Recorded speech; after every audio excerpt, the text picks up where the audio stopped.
exercise the power, yeah. Shabbat Shalom, Israel. Shalom. Or let me do that one more time. Shabbat Shalom, Israel. Shalom. All right.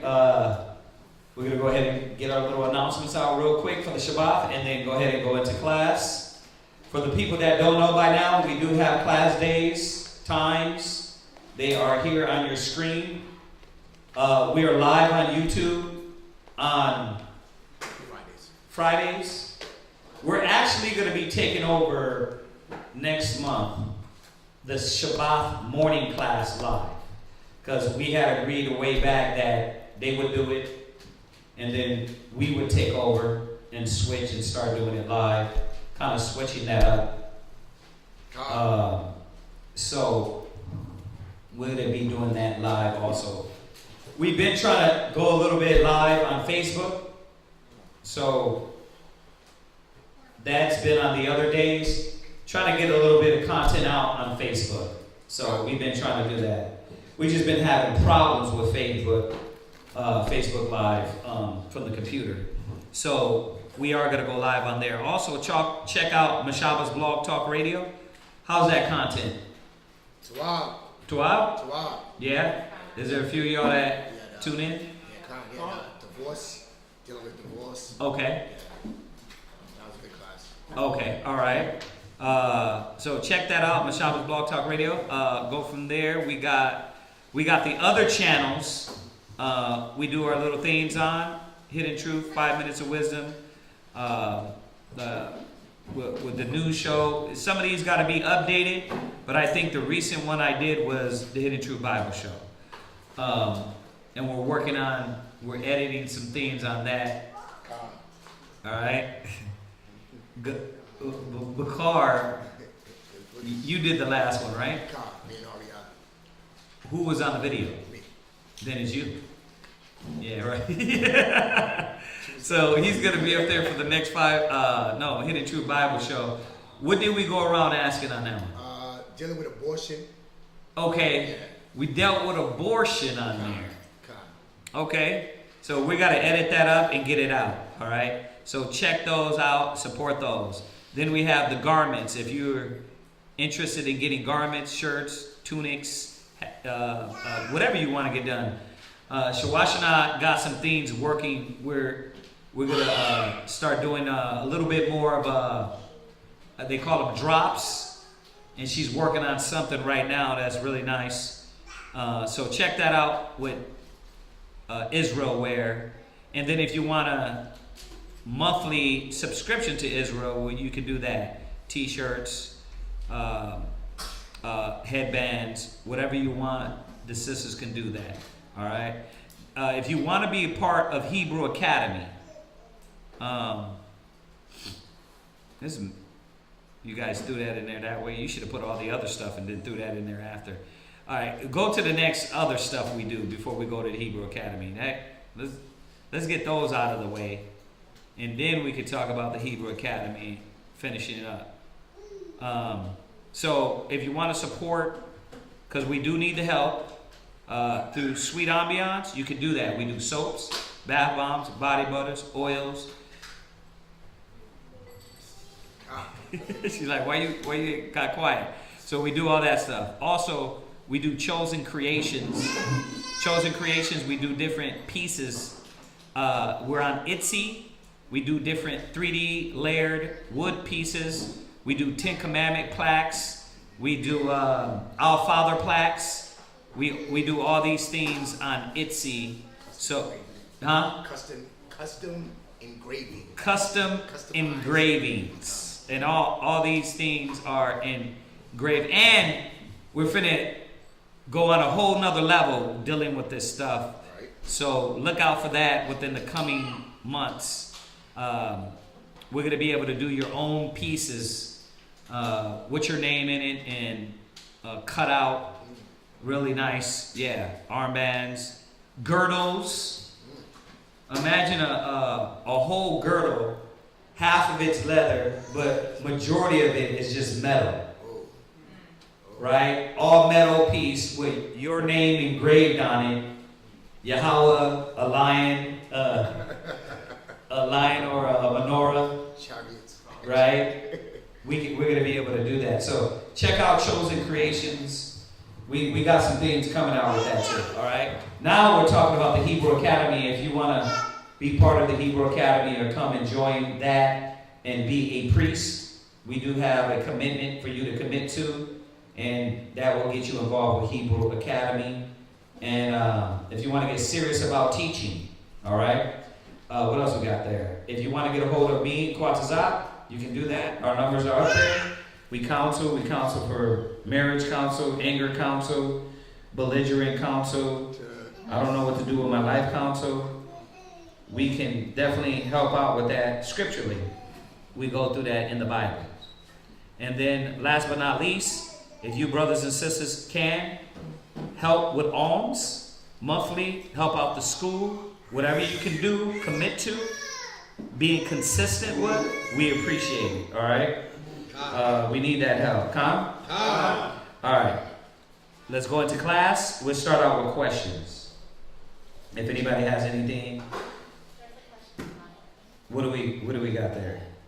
The sister asks, understanding Ecclesiasticus 48:13. What does it mean his body prophesied after death? Go there. Where are we at? Where are we at, sis? 48:13. Ecclesiasticus? Okay, go ahead. Ecclesiasticus chapter 48, verse 13. Uh-huh. No word can overcome him. And after his... Oh, let's read up. So that way we know what we're talking about. Go read to 12. Ecclesiasticus chapter 48, verse 12. Uh-huh. Elias it was, who was covered with a whirlwind. Right. So this is talking about, remember, the Greek, sometimes those names, like the dialect will change. This is talking about Elijah. Elijah was what? Elijah it was, who was covered with a whirlwind. Uh-huh. And Elias was filled with his spirit. Uh-huh. And Elisha, right, was filled with his spirit, right? Because remember he asked him, I want a double portion of your spirit. Elijah said, well, if you see me go to the Father, you're going to get that double portion, right? Okay, go ahead. Whilst he lived, right, he was not moved with the presence of any prince. Right, so Elijah wasn't persuaded by or feared any king, any prince. When he stood before these different kings, he didn't fear. He went, did the word of the Most High without fearing any of these princes or kings or whatever, whoever he went before. Go ahead. Neither could any bring him into subjection. Right. No word. Meaning what? That nobody could persuade him and sway him from doing the will of the Father. Nobody, remember, he was subject, but he was subject to the Father in the path that he had to walk. So nobody could persuade him from that. Nobody can move him out of the course that he's supposed to be moving in. Go ahead. Verse 13. No word can overcome him. Right. No word can overcome him. So it's just showing that how Elisha was what? He wasn't double-minded. He wasn't a transformer. He wasn't one day a crip, the next day a blood. Oh, I'm a Hebrew Israelite. I did that for 10 years of my life, and now I'm, I believe in all knowledge. Right? Hey, you're born a Hebrew Israelite. Y'all not getting this. There's this is not a religion where you pick and choose a la carte.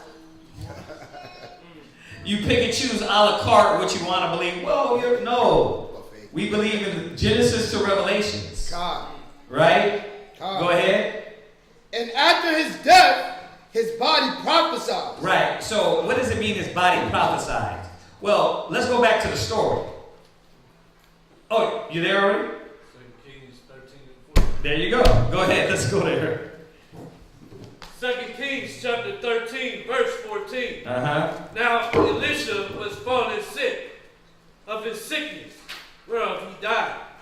And Joash, the king of Israel, came down unto him and wept over his face and said, O my father, the chariot of Israel, and the horsemen thereof.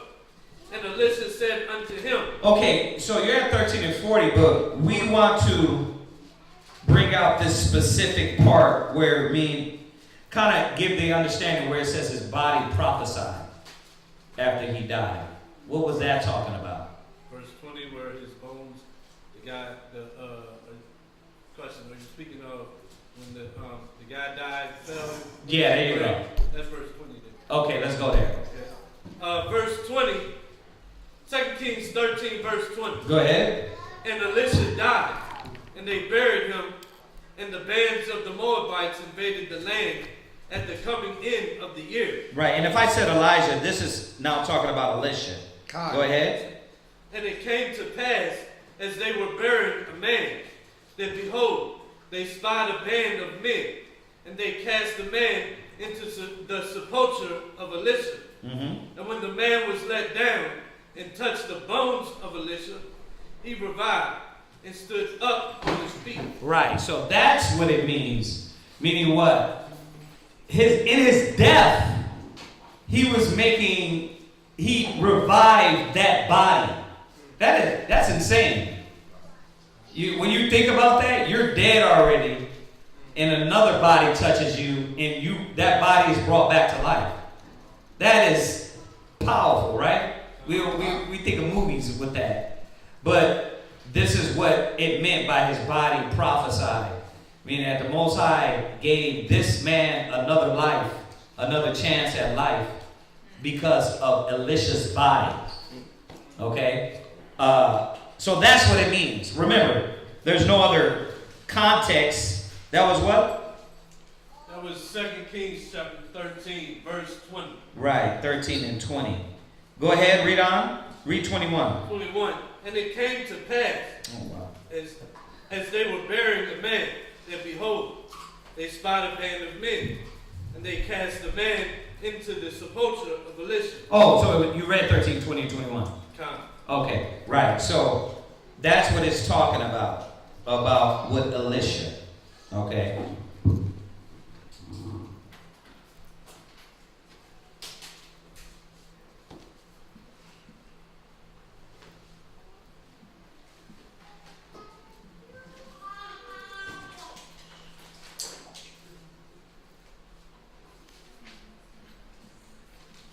Question. Yeah. Was it also talking about the 14 and down to? Go there. Prophecy? Uh-huh. Okay. Because this, I guess this is definitely. Go ahead. Verse 14. Now Elisha was fallen sick of his sickness whereof he died. Uh-huh. And Joash the king of Israel came down unto him and wept over his face. Uh-huh. And said, O my father, the chariot of Israel, and the horsemen thereof.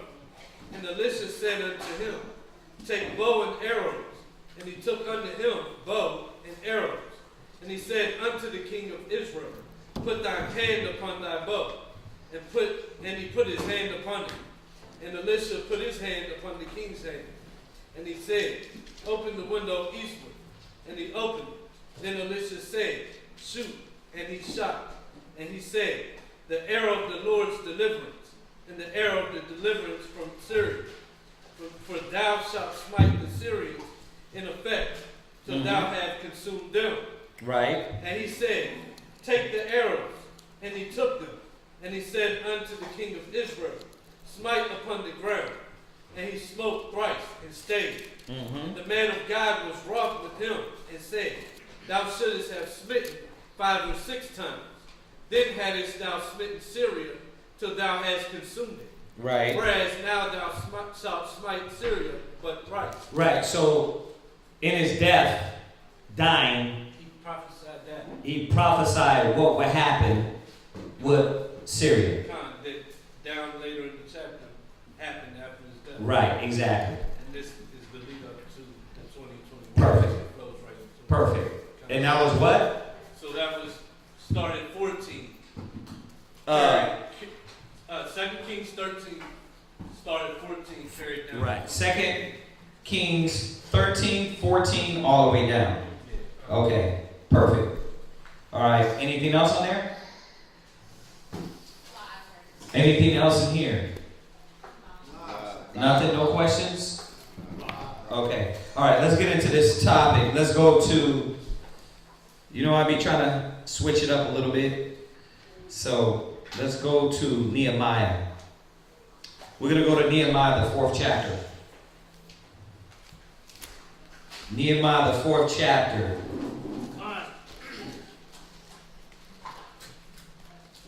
And the title of the class is what? What happens when you are trying to build? Yeah, what happens when you're trying to build? Because anybody got a little understanding of what's going on with Nehemiah during this time? Yeah. God, they were during that time they were rebuilding Jerusalem, the walls, and we were being distracted by the heathens. Right. What time was this? This was during the Persian and Medes. Right. So this is the Persian and Medes Empire. God. All right. And this is the Persian and Medes Empire. And let me see where it's going to start. Because I don't want to, remember, it's so much information. I don't want to start from the other chapter. I just want to give y'all a little understanding of what's going on here, which a lot of y'all should already be knowing this. All right, because we read over this stuff on Sabbath class also. But once again, Jerusalem is trodden down, right? We're being ruled by the Persian and Medes, right? And Israel don't got no power to do anything. Like now, in this society, right? We don't got the power to just shut everything down on the Sabbath and say, nah, it's the Sabbath. Y'all gonna be praising the Most High on the Sabbath. You gonna gather together on the Sabbath, right? We don't got that power. But and they didn't have that power back then. The Persian and Medes came in ruling, right? And who was after the Persian and Medes? The what? The Greeks. The Greeks and the Romans, right? So who was before the Persian and Medes? Babylonians. So the Babylonians. So the Babylonians just started, is not ruling anymore. But we're dealing with the residual effects of that captivity, that slavery. Right? So you got the Persian and Medes in the power. Now, you got Persian and Medes was, I'm trying not to give you the answers. I want y'all to tell me, see if y'all know. What type of kingdom was this? What type of kingdom was the Persian and Medes? Yeah. I don't know if it's actually looking for it, but it was like everybody, it's like a common. Like All right, let me re-ask it. I see that was kind of vague. What type of ruling was the Persian and Medes Empire? King rule. Right, so it was king ruling, but we're naming two peoples, Persians and Medes. So this was a dual ruling empire. The Persians and the Medes were ruling. Okay, so this is what's going on here, right? Now, during this time, you got one of the kings. If y'all didn't know, if you go to like Isaiah, right? You got Cyrus was ruling, right? And Cyrus said it was okay for them to rebuild the temple. The Most High said, man, nah, y'all God is the God, right? And the Most High put the Spirit on them to let us rebuild Jerusalem. Rebuild, our temple. You understand? So check that out. The Most High moves the heathens in captivity. We see this more than once, right? Daniel, right? Same thing happened through there. Right? Shadrach, Meshach, right? Mordecai, Esther, right? They what? Put the decree out? No. Y'all, we gonna lift them up. We're gonna give them, in our sight, actually a little bit of prestige. Right? The Most High can do that. Right? So just trying to give you all a little summary, but we'll go ahead and read that. Start from there. Nehemiah chapter 4 and verse 1. Go ahead. But it came to pass that when Sanballat heard that we builded the wall, right, he was wroth. Right. So the importance of this class is I'm hoping y'all get from is that we're in this situation now. It's like a recurring situation that we're always trying to rebuild. We're always trying to build our name, get our name back. We're not talking about, United Americans. Or are we? Right? Or are we? What are you trying to build? Are we? Or are you about what? You. And when you look at all of our captivities, and I did a class a few months back about how the Pharisees were moving in the middle of our captivity, how they were greedy. We went to First Esdras, and how they were consented to their religion. In the middle of our captivity, y'all remember that? And we started talking about the Pharisees and the Sadducees and how they were moving into sellouts. Right? So we always got that. We're going to get into that part too. But where does this come in while we're building? We're always trying to build back better our kingdom, right? Our nation. And it's in these moments. We don't got a temple. We don't got like a temple as in, where the whole nation can come and worship. We got little temples, right? That's when you look at these Israelite schools, they're little temples. And you're building, right? And we got more messes in a lot of these schools. Why? Because everybody's in a damn Roman, Greco-American mind state. So you're coming in these temples, and a lot don't really know the purpose why they're there. Right? Go help her. So, y'all gotta see that we're always in this. We're always dealing with this. Every captivity, it's always been the mind state. Are you thinking about your nation? Right? So this is what I want you to get of, and I'm giving you the gist of it as we move through this. Go ahead. And took great indignation. Right. So while we're building, what is happening with the other nations? Envy, hatred. They don't want us to build. They want us to be Americans.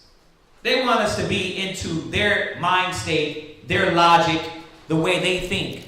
They don't want us to be. They're cutting these short now. I'm getting slim up in here. That's real slim. But y'all understand? Y'all see that, right? Like, you're going to see that as we read down, that this is no different than now. But a lot of times, you're caught up into an American mind that you're only fighting for you. Are you fighting for the nation?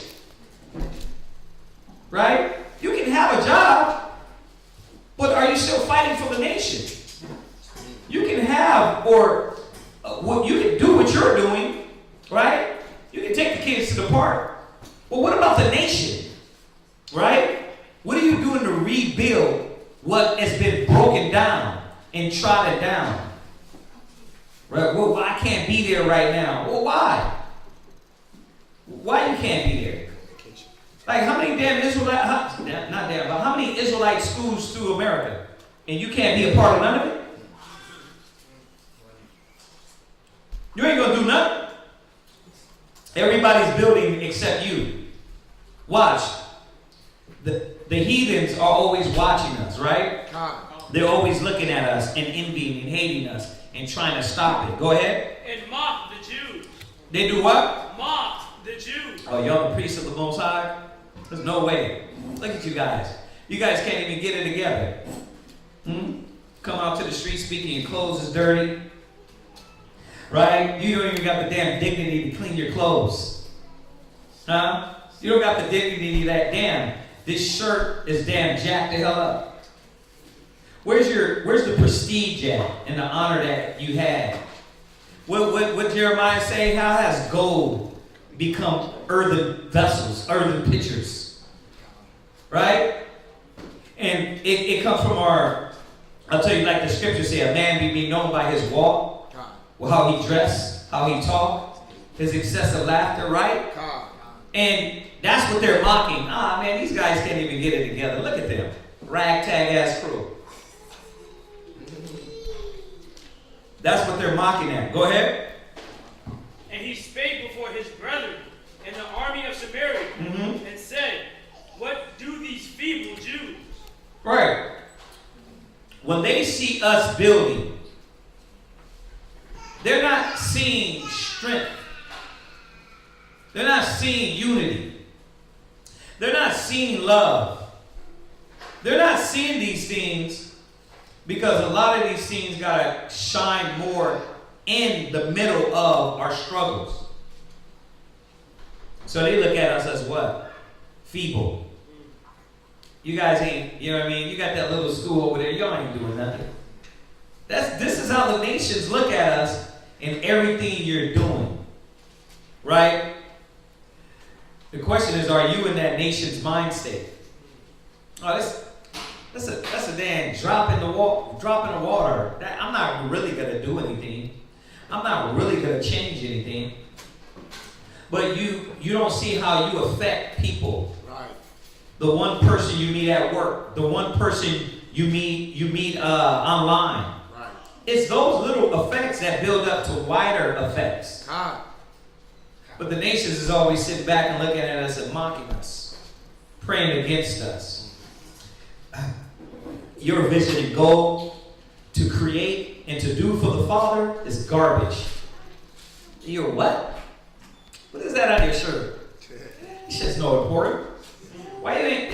That's why when they do that smug ass face, bro, I be like, oh, I be lit. Because I be like, listen, you're not going to demeanor my culture because your little faggot culture got more of a presence in this society. You're not going to do that.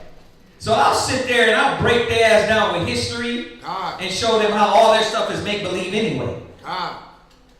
Right? That you don't really got a culture. But they do it to a lot of brothers and sisters that ain't really invested and really believe. And you what? You assimilate back to the double mind. You assimilate back to the American mind. And you let that affect you. Right? But what is the brothers gonna keep doing? You're gonna see, read on. Will they fortify themselves? Will they sacrifice? Will they make an end in a day? You see that? Are y'all listening? Read it again. Will they fortify themselves? Will they sacrifice? Right. Will they fortify themselves? Will they sacrifice? Go ahead. Will they make an end in a day? Bro, you got to see right here. There's nobody next to Ma Waller. Ma Waller, move over there. Give him and his son that seat. You can fall over here. Y'all understand that? What did he say, Khan? Who got it? What is he saying? What did he say? They saying, will we basically fortify ourselves? Will we create this will we create a defense against these outside forces? Right. All right. But what was meaning? What was his meaning? What did he mean? Straight to the point. What did he mean? Will we come together and serve the Most High? Right. Y'all really gonna come together and serve the Most High? Man, you guys are feeble Jews. Y'all not doing nothing important. What the hell y'all doing over there? But that's what we looking at them on they trash ass Christmas days. And they trash ass, fake ass Black Fridays, right? Where they kill each other in the Walmarts, right? We're looking at that like that's how we're looking at them, with disdain, right? You cannot never let this society, as chaotic and drug infested and psychologically distraught humans, have any bearing on your damn mentality or your zeal. There's no way I'm going to let you retarded ass kingdom have an effect on me and make me feel bad because I got on fringes. Right. Because I got a goal. Right? I'm achieving something. And my goal ain't what? Just get rich and die trying, or popping pills, or stripping in the club. Right? Or being a rapper. That's not my goal. Our goal is to rebuild. And like I said, one school, back in these days, they were rebuilding the one temple. Right? We got work to do. Christ is going to get us all together for that one temple. But right now, the scriptures say we're doing what? Rehearsing the righteous acts, right? So this is us rehearsing all the things that need to be instilled in us so we can sit amongst in the kingdom of our brothers and sisters. It starts here. You're not just going to one day all of a sudden want to be industrious when you're lazy as hell. You've been lazy all your life. Oh, you know what? No, I'm waiting for Yahweh Shai to come. He's going to build a real temple, and then I'm going to start putting in knock. That's not what Christ said. So while we're building, the nations are always mocking. The wicked are always looking at us and trying to figure us out and see how they are going to destroy us, make us look bad. Are you a part of that? Are you on their side? Are you a agent? Right? Because every time when it comes down to building and growing and doing something righteous in the spirit, you always what? Nah, I'm good. Now what the hell are you here for? Oh, because you in Greco-Roman mind? Praise Jesus and I go home? You didn't do that for America. What did you do for America? You got your what? Pitchfork? You got your shovel? And you what? We're building great, bring back America. Right? For us, is what? You guys are wasting your time over there. Why y'all wasting your time? Y'all don't need to do that. That's why when people get online, I be thinking that they gotta be demons. They gotta be agents that don't want black and brown unity. Right. All the separation and hatred we got amongst each other, you can't be happy for people coming together and saying, don't do drugs, don't piss on your women, don't kill your, don't teach your kids how to be bad fathers and bad mothers. Right. This is what I be saying on the street. I'm like, so you're angry at that?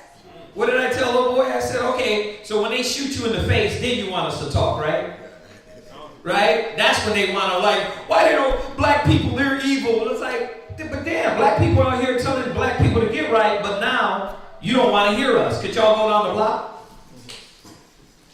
You see, that's what they did back then. Every time we're trying to build, they're mocking. They're coming against us because they don't see the goal. They don't see the vision. Y'all see this? What verse are you at? Last precept of verse 2. Go ahead. Will they revive the stones out of the heaps of the rubbish which are burned? You see? It's going to be too much work for them. Can they put their mind to it? Right? Now let's go there. I quoted it. Let's go there. Go to Proverbs. This is what we had during this time. We had this during this time, and there was us that were focused.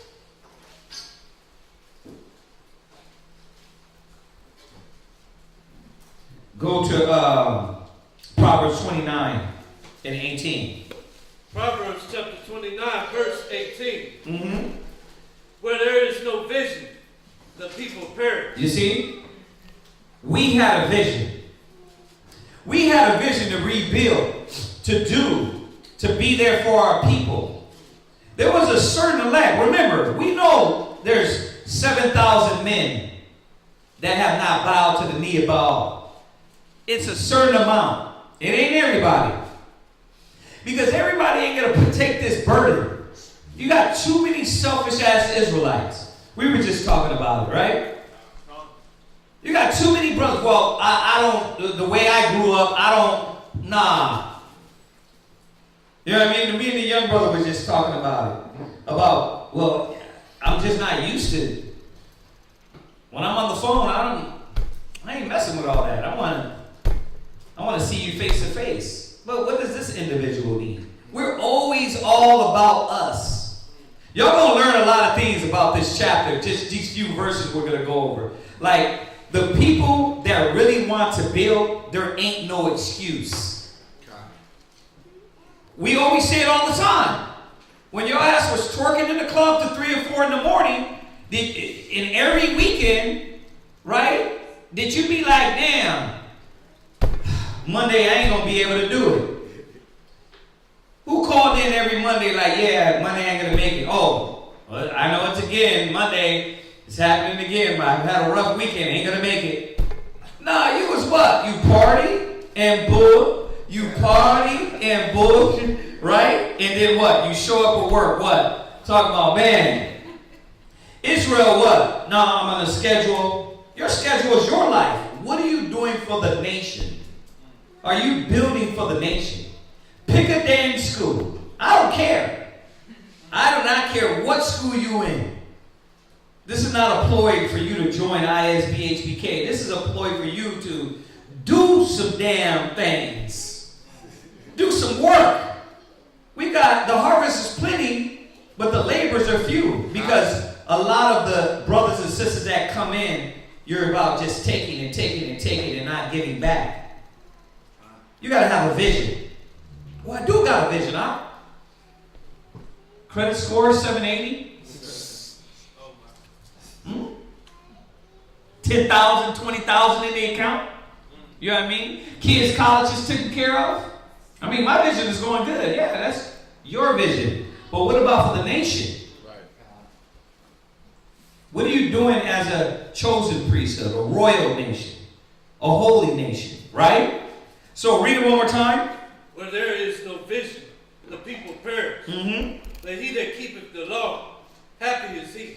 But he that keepeth the law. Are you think, is that your motivation? Is that your vision? Now we see why you're not happy. Why there ain't no peace in your life. Because you got a vision, but your vision is all about you. Jump back. Jump back to Psalms 35 and 15. Psalms chapter 35, verse 15. Hey, you're going to pick up back on Nehemiah. Go ahead and read that. Psalms chapter 35, verse 15. But in my adversity, they rejoice. But what? But in my adversity, they rejoice. Man, the nations rejoice in our adversity. They look at us, man, they don't want us to come out of the ghettos and the slums and the crack and the dope. They want us to keep, they love this. I guarantee you a lot of our videos, man, when we be going over a lot of class things, it's white people are sitting back, man, just watching it like a comedy special. They're like, man, look at these Negroes. They can't even get it together. They mock us. They laugh at us. And that's what these Sanballat heard, that we builded the wall and was wroth and took great indignation and mocked the Jews. That's what they're doing. They're looking at them like, man, you guys will never get it together. You get online and you like this camp, that camp. You don't like this brother, that brother. It's like, it's so much foolery. They're like, we're not going to get it together, but we are. God. Because the Most High promised it. God. There is a certain elect that what? Have love for the brethren. That have love for the nation. That desire to do the will of the Most High. If Yahweh said it, I believe it.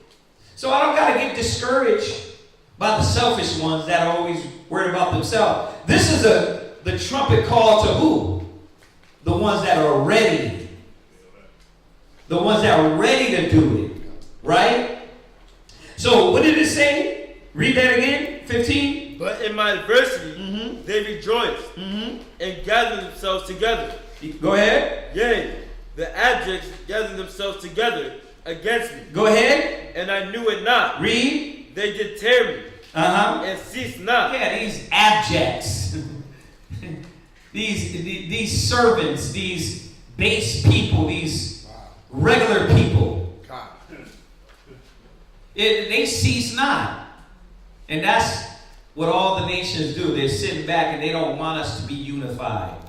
What the person at the mall say, you're one of the brothers like, well, what is that? Oh, I'm Hebrew. That's not Hebrew. Like, brother, you're not even a Jew. What the fuck? What are you talking about? Oh, you want to go there? Well, let's go there. That's when you get real calm. You just start bringing out the books, the information. Oh, yeah.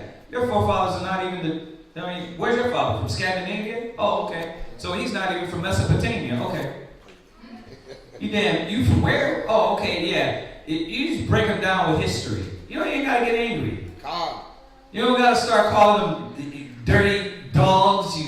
You don't got to do all that. You just got to what? Break them down with history. But this is what they do. They gather themselves together. They mock. They laugh at our unity.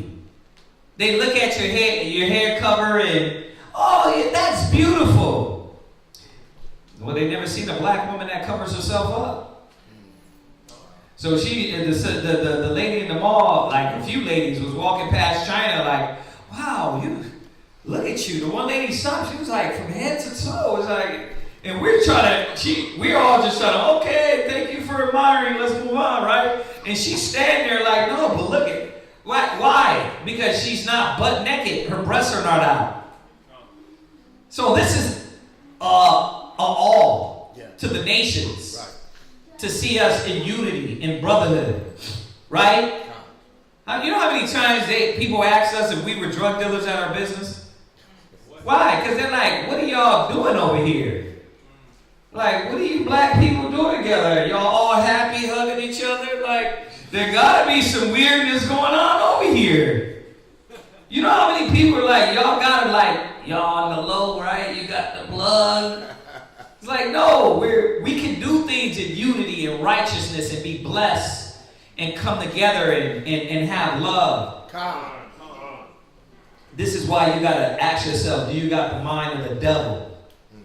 And you got the mind of the enemy. Because while we're building, remember the title of the class, there's somebody always there, what? Trying to pull it down. Trying to insert the agent. Now, I know you're thinking, well, damn, there's agent among us. I believe this. You don't no longer have to send a CIA agent in. You just got to put a simple Negro online. He's an agent. Right? That want to argue and not wants to establish unity and brotherhood. Brother, you were talking about. You know what I mean? It's like, bro, if you asking a question to learn, cool.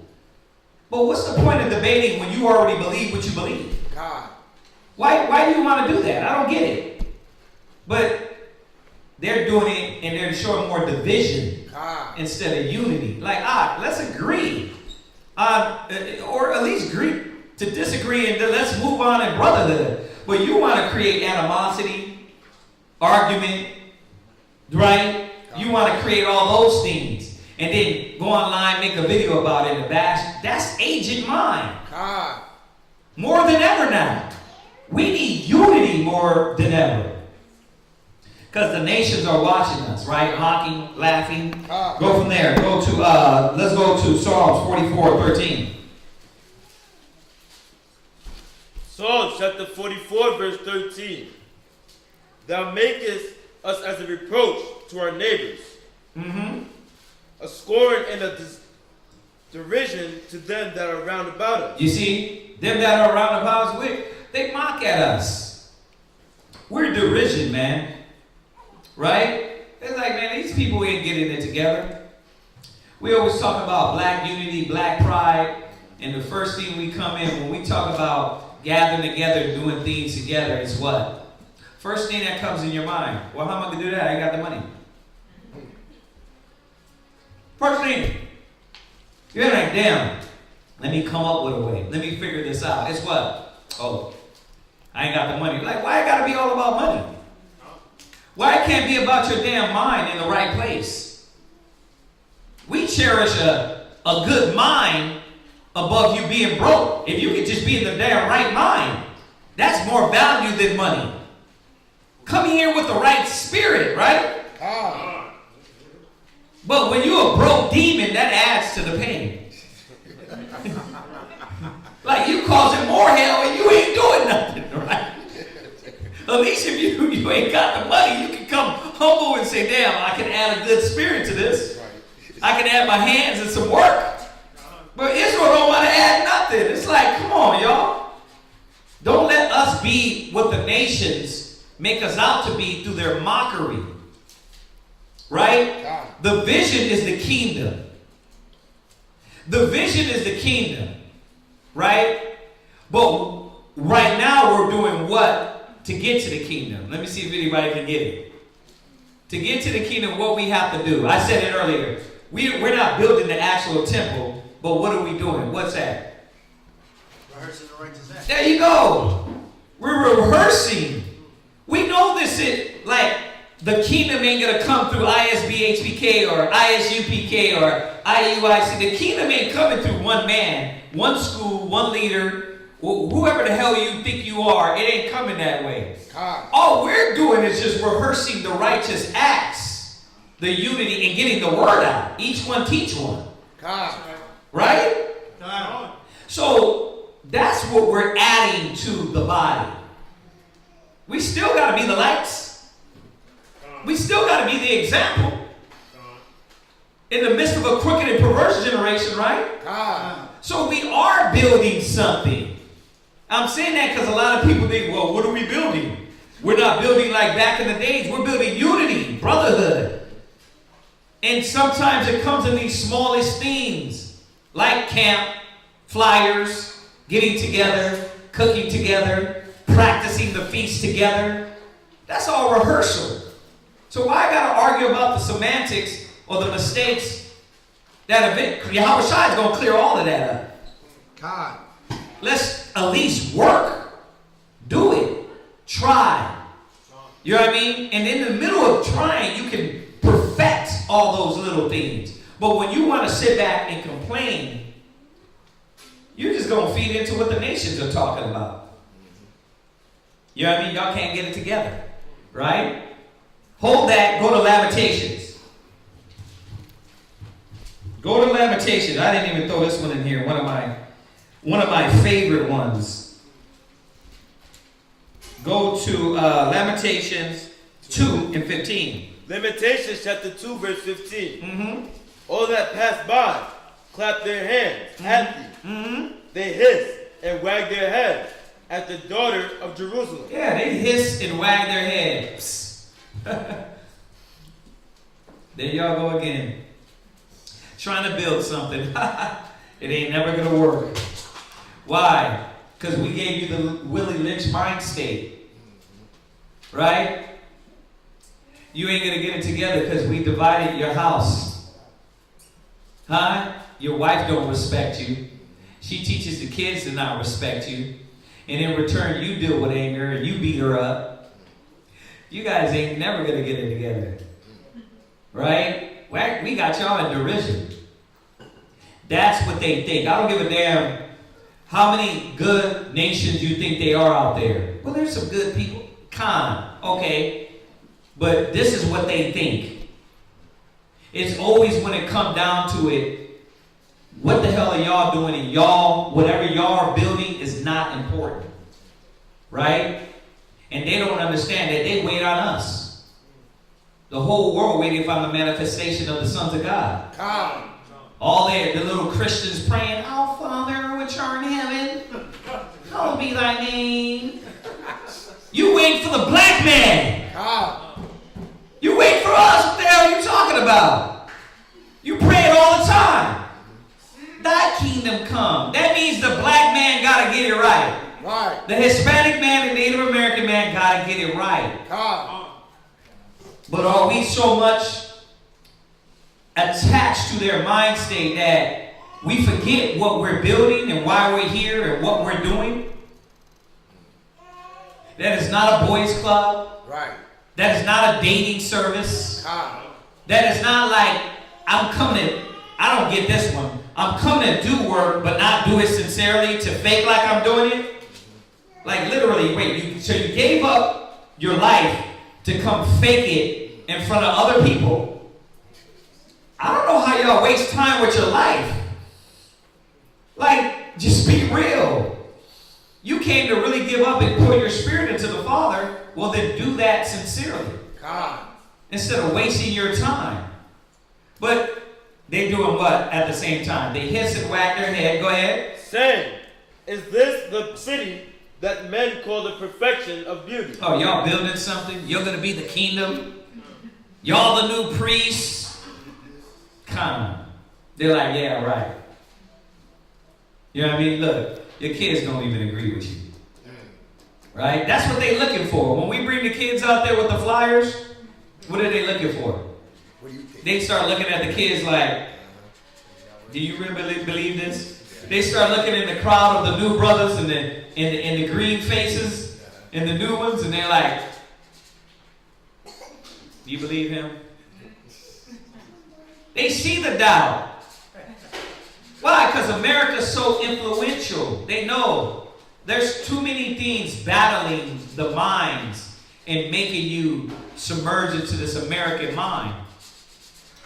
So when they see us building for something outside of their culture, their life, their mind, this whole mentality, they're like looking at us like, this has got to be crazy.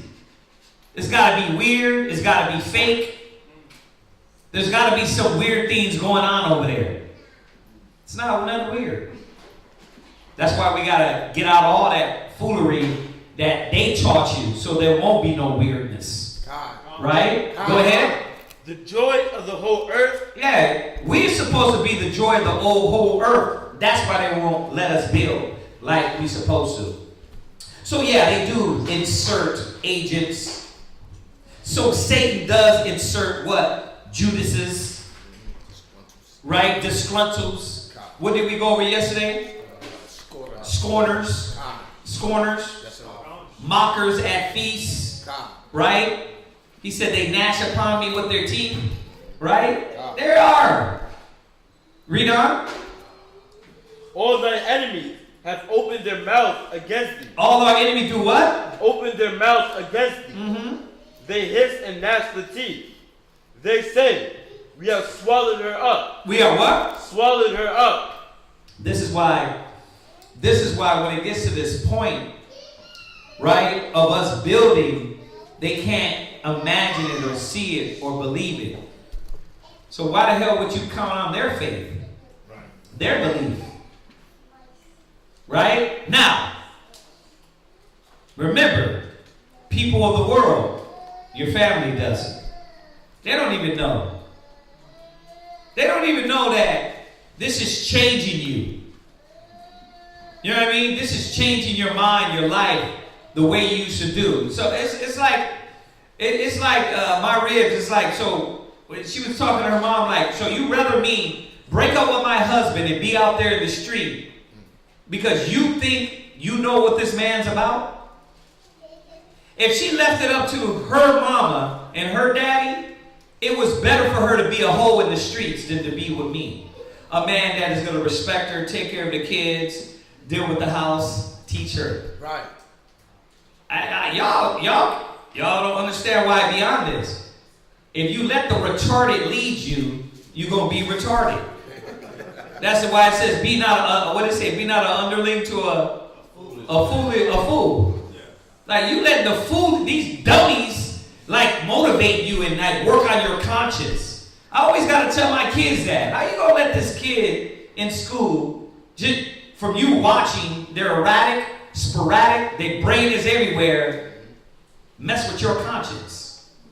There's no way. The nations, man, their ideas is to drive us down.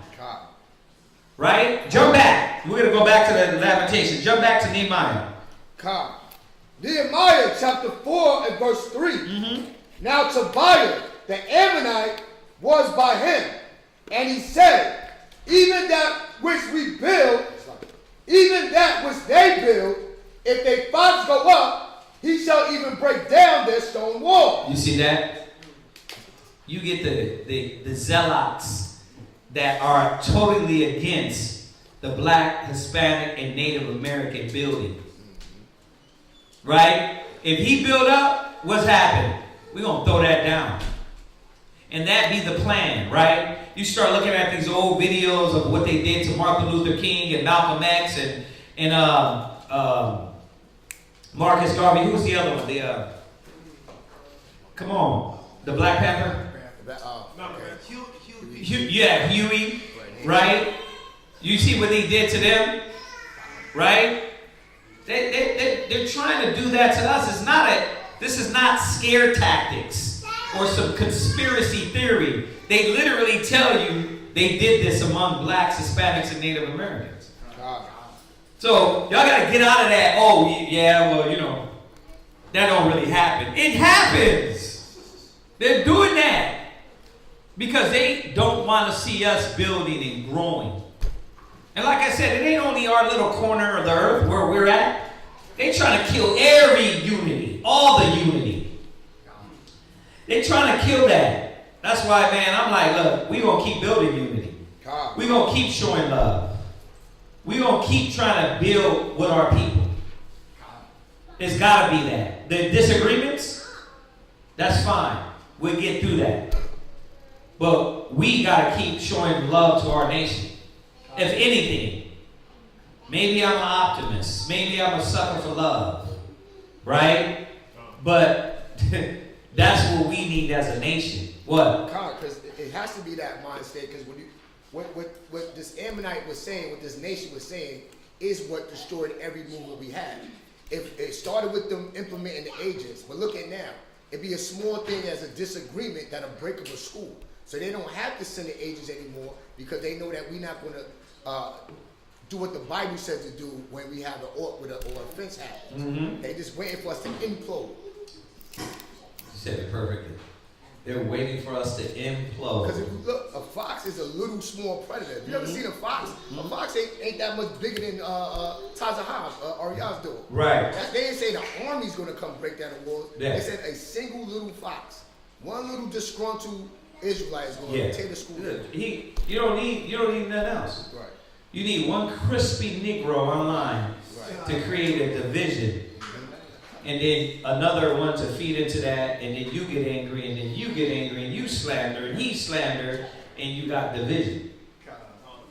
We gotta understand that. What does this do to our building? First of all, it's a distraction.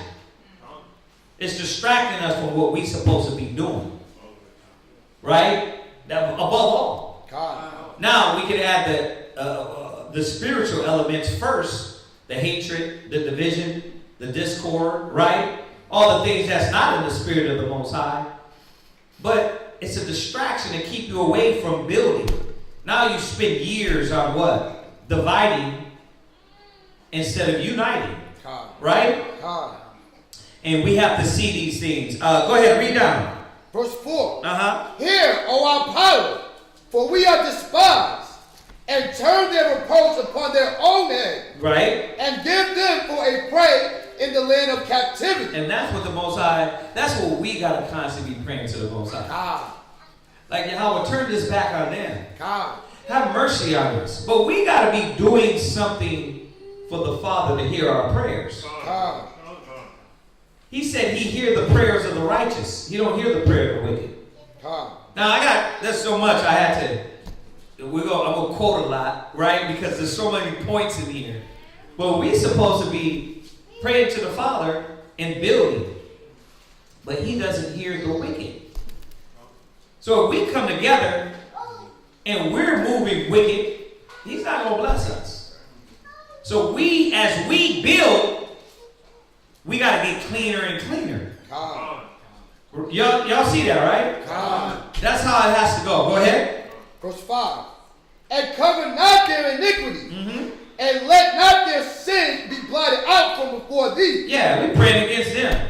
Like, look, Yahweh, destroy their cause, their purpose. Go ahead. For they have provoked thee to anger before the builders. So built we the wall, and all the wall was joined they did what? So built we the wall. They were building still. See, there was a certain elect men that didn't give a damn about that. Right. That didn't fear. There's a certain elect women. Listen, men and women. We gonna get it. Hopefully I can get it all. That what? Build. There's a certain elect families that build. That build. Then there was a certain elect that were selfish. Israelites. Right? That didn't care about none of that. They don't care about the spiritual things that's going on and the priesthood that is going to be established on this earth. They don't care about that.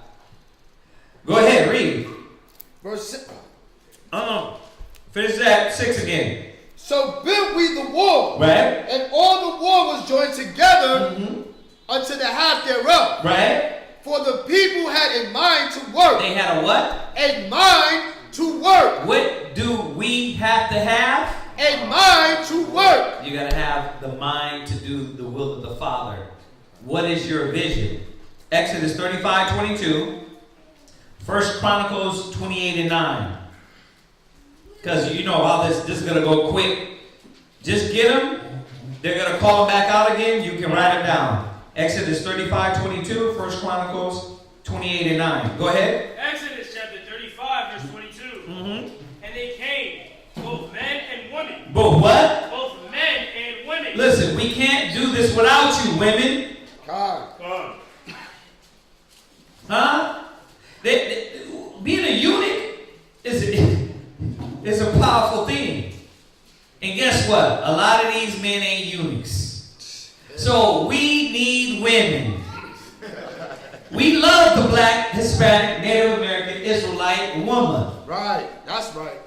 You know what I mean? God. So when we go over these classes, it's not to destroy the black woman. It's to say, damn, let's get it together because we need you. God. We need the true love and compassion and beauty that you were created to be. It takes men and the women, read.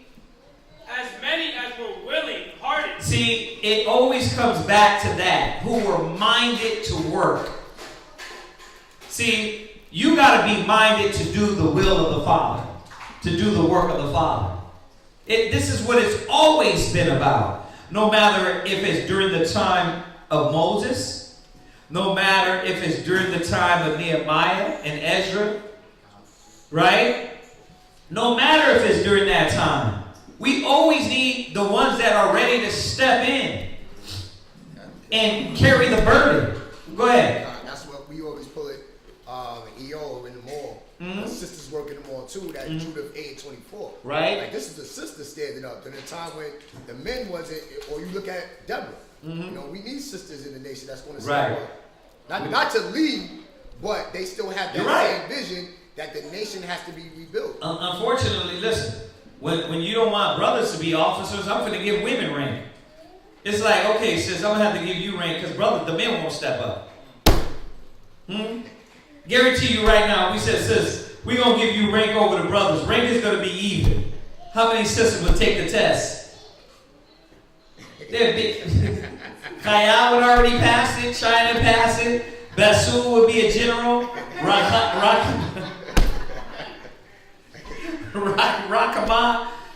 It'd be a camp, another damn women telling brothers what to do. And brothers would be the most feeblest niggas in here. Excuse my language. Why? Because that's what happens. When the natures switch, the women are like, ah, you won't do it, then I'll do it. Y'all think it's funny. What happens? What did the black woman have to do? Because the black man won't step up. They had to be the mamas. They had to be the fathers. They had to be the breadwinners. Right? Let's remember, it started back in the 70s, right? Cocaine? Heroin? Right? Or actually it started from heroin, right? And then cocaine and all these drugs. That got the black man out of the house. Right? That made the black woman independent. You see, so y'all think it's funny as hell. But you know that if you think it's a joke, it's not. I guarantee you, if I said, sisters, y'all can take the test, y'all gonna be the ranking. You know how many women would do it? Hell yeah. But that doesn't say nothing to the men. That means the men are lazy. We all gotta have both a willing mind, a willing heart, and it said what? A mind to work. Go ahead. Back in Nehemiah. Chronicles 28 and 9. First Chronicles chapter 28 and verse 9. Nehemiah 11 and 2. 2 Corinthians 8 and 12. We're going to repeat it. Don't worry about it. Don't panic. We're going to repeat it again. So where are you at? 1 Chronicles 28 and what? Verse 9. Go ahead. And thou, Solomon, my son, know thou the God of thy father, and serve him with a perfect heart and with a willing mind. See? Everything was about, are you willing? Are you minded to work? And that's what you want to talk about. Well, what was different? What's so different? Well, it's the heart. It's a willing heart. I mean, what's different with you and this person and that person? I mean, go to the YouTube motivational speeches. Where they play the music in the background. And Denzel Washington is like, listen, you gotta, and you got actors, and you're like, you're there, and you get chills down your spine. That's a bum. You're gonna get chills down your spine for Denzel. What about for Yahweh? He's been motivating you. He's been telling you the DJ Khaled lines. You the best. You beautiful. You're not a nasty hoe no more. Right? You're not dirty. Let go of that crack pipe. Right? He's been telling you that. Well, we sit back and we're like, yeah, but nah. It has to be a willing mind. Solomon, whether the brothers in Exodus, what else? Go to Nehemiah 11 and 2. Nehemiah chapter 11 verse 2. And the people blessed all the men. Right? That willingly offer themselves to dwell at Jerusalem. You see? They bless these willing hearts. And that's why you don't got a vision. Because there's no drive. No will. Where's the will and the drive? What are you motivated to do? What are you laughing at? Right? I'm ready, but where's the will and the drive? What do you see yourself doing? You can't pocket yourself in the little moment and be like, well, damn, I got to start with class. Well, then, start with class then. Start with studying. But damn, be consistent. Be diligent. Be fervent. Right? Don't put off from day to day.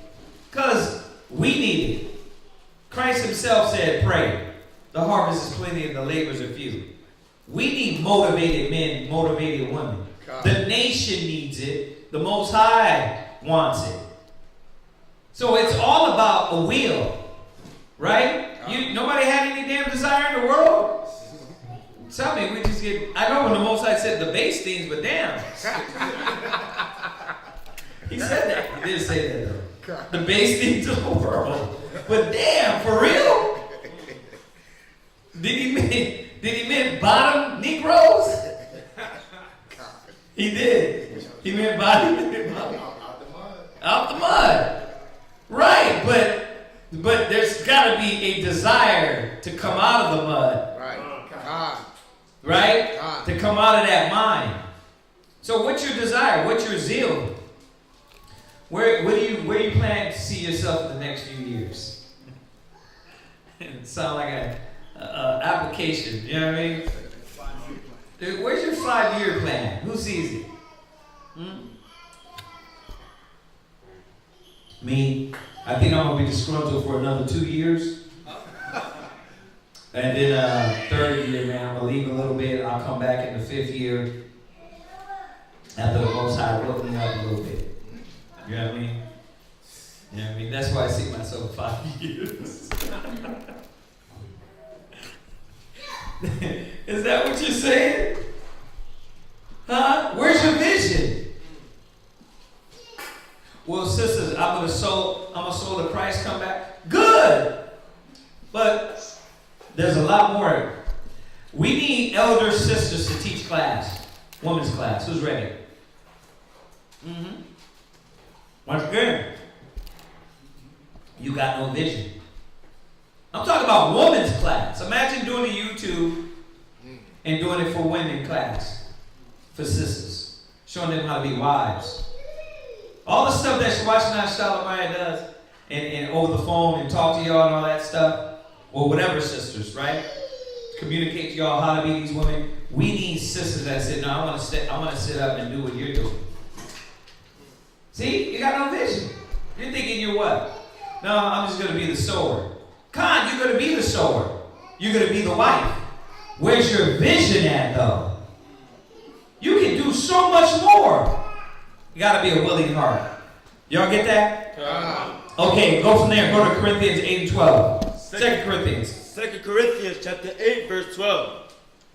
For if there be at first a willing mind, it is accepted according to that a man have. We always put this.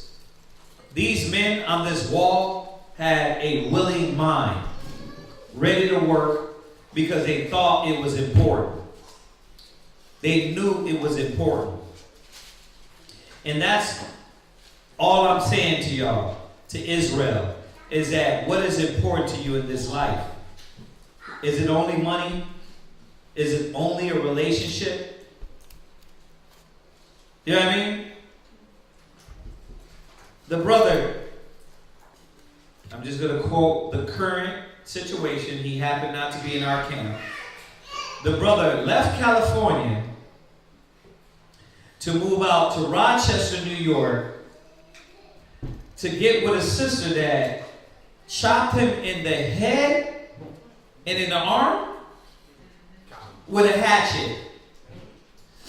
And he's in the hospital now. You know, not in our school.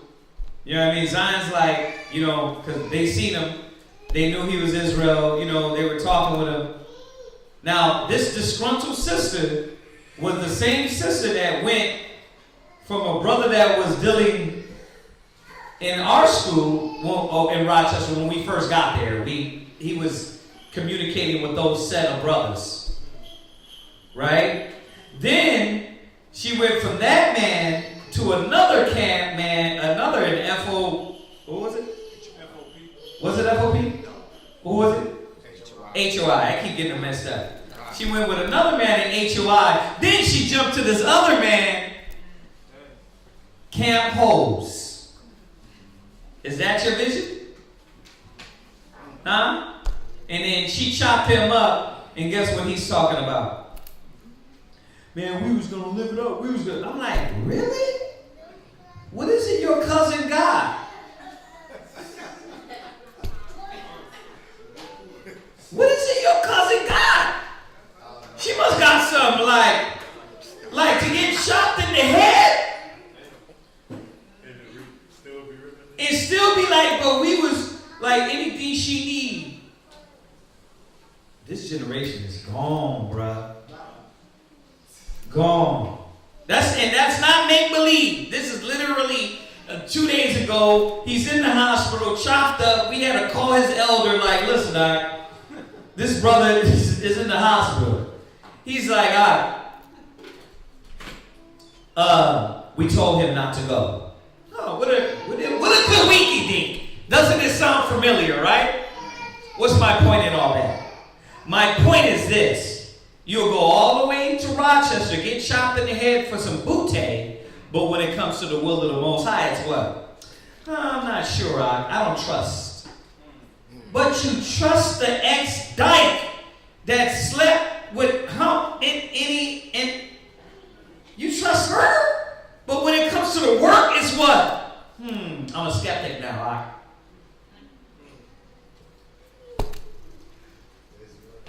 I'm a skeptic. That's the sickness that our people got. And because they got no vision, they got no pursuing of a righteous goal, look at where their mind goes. That's the only reason I use that example, because you run all the way across the world for that. But when we're like, man, come on, you need to be around brothers and sisters. Like, nah, man, but if it was a piece of trim, you'd be like, what? You know what? I can switch jobs easily.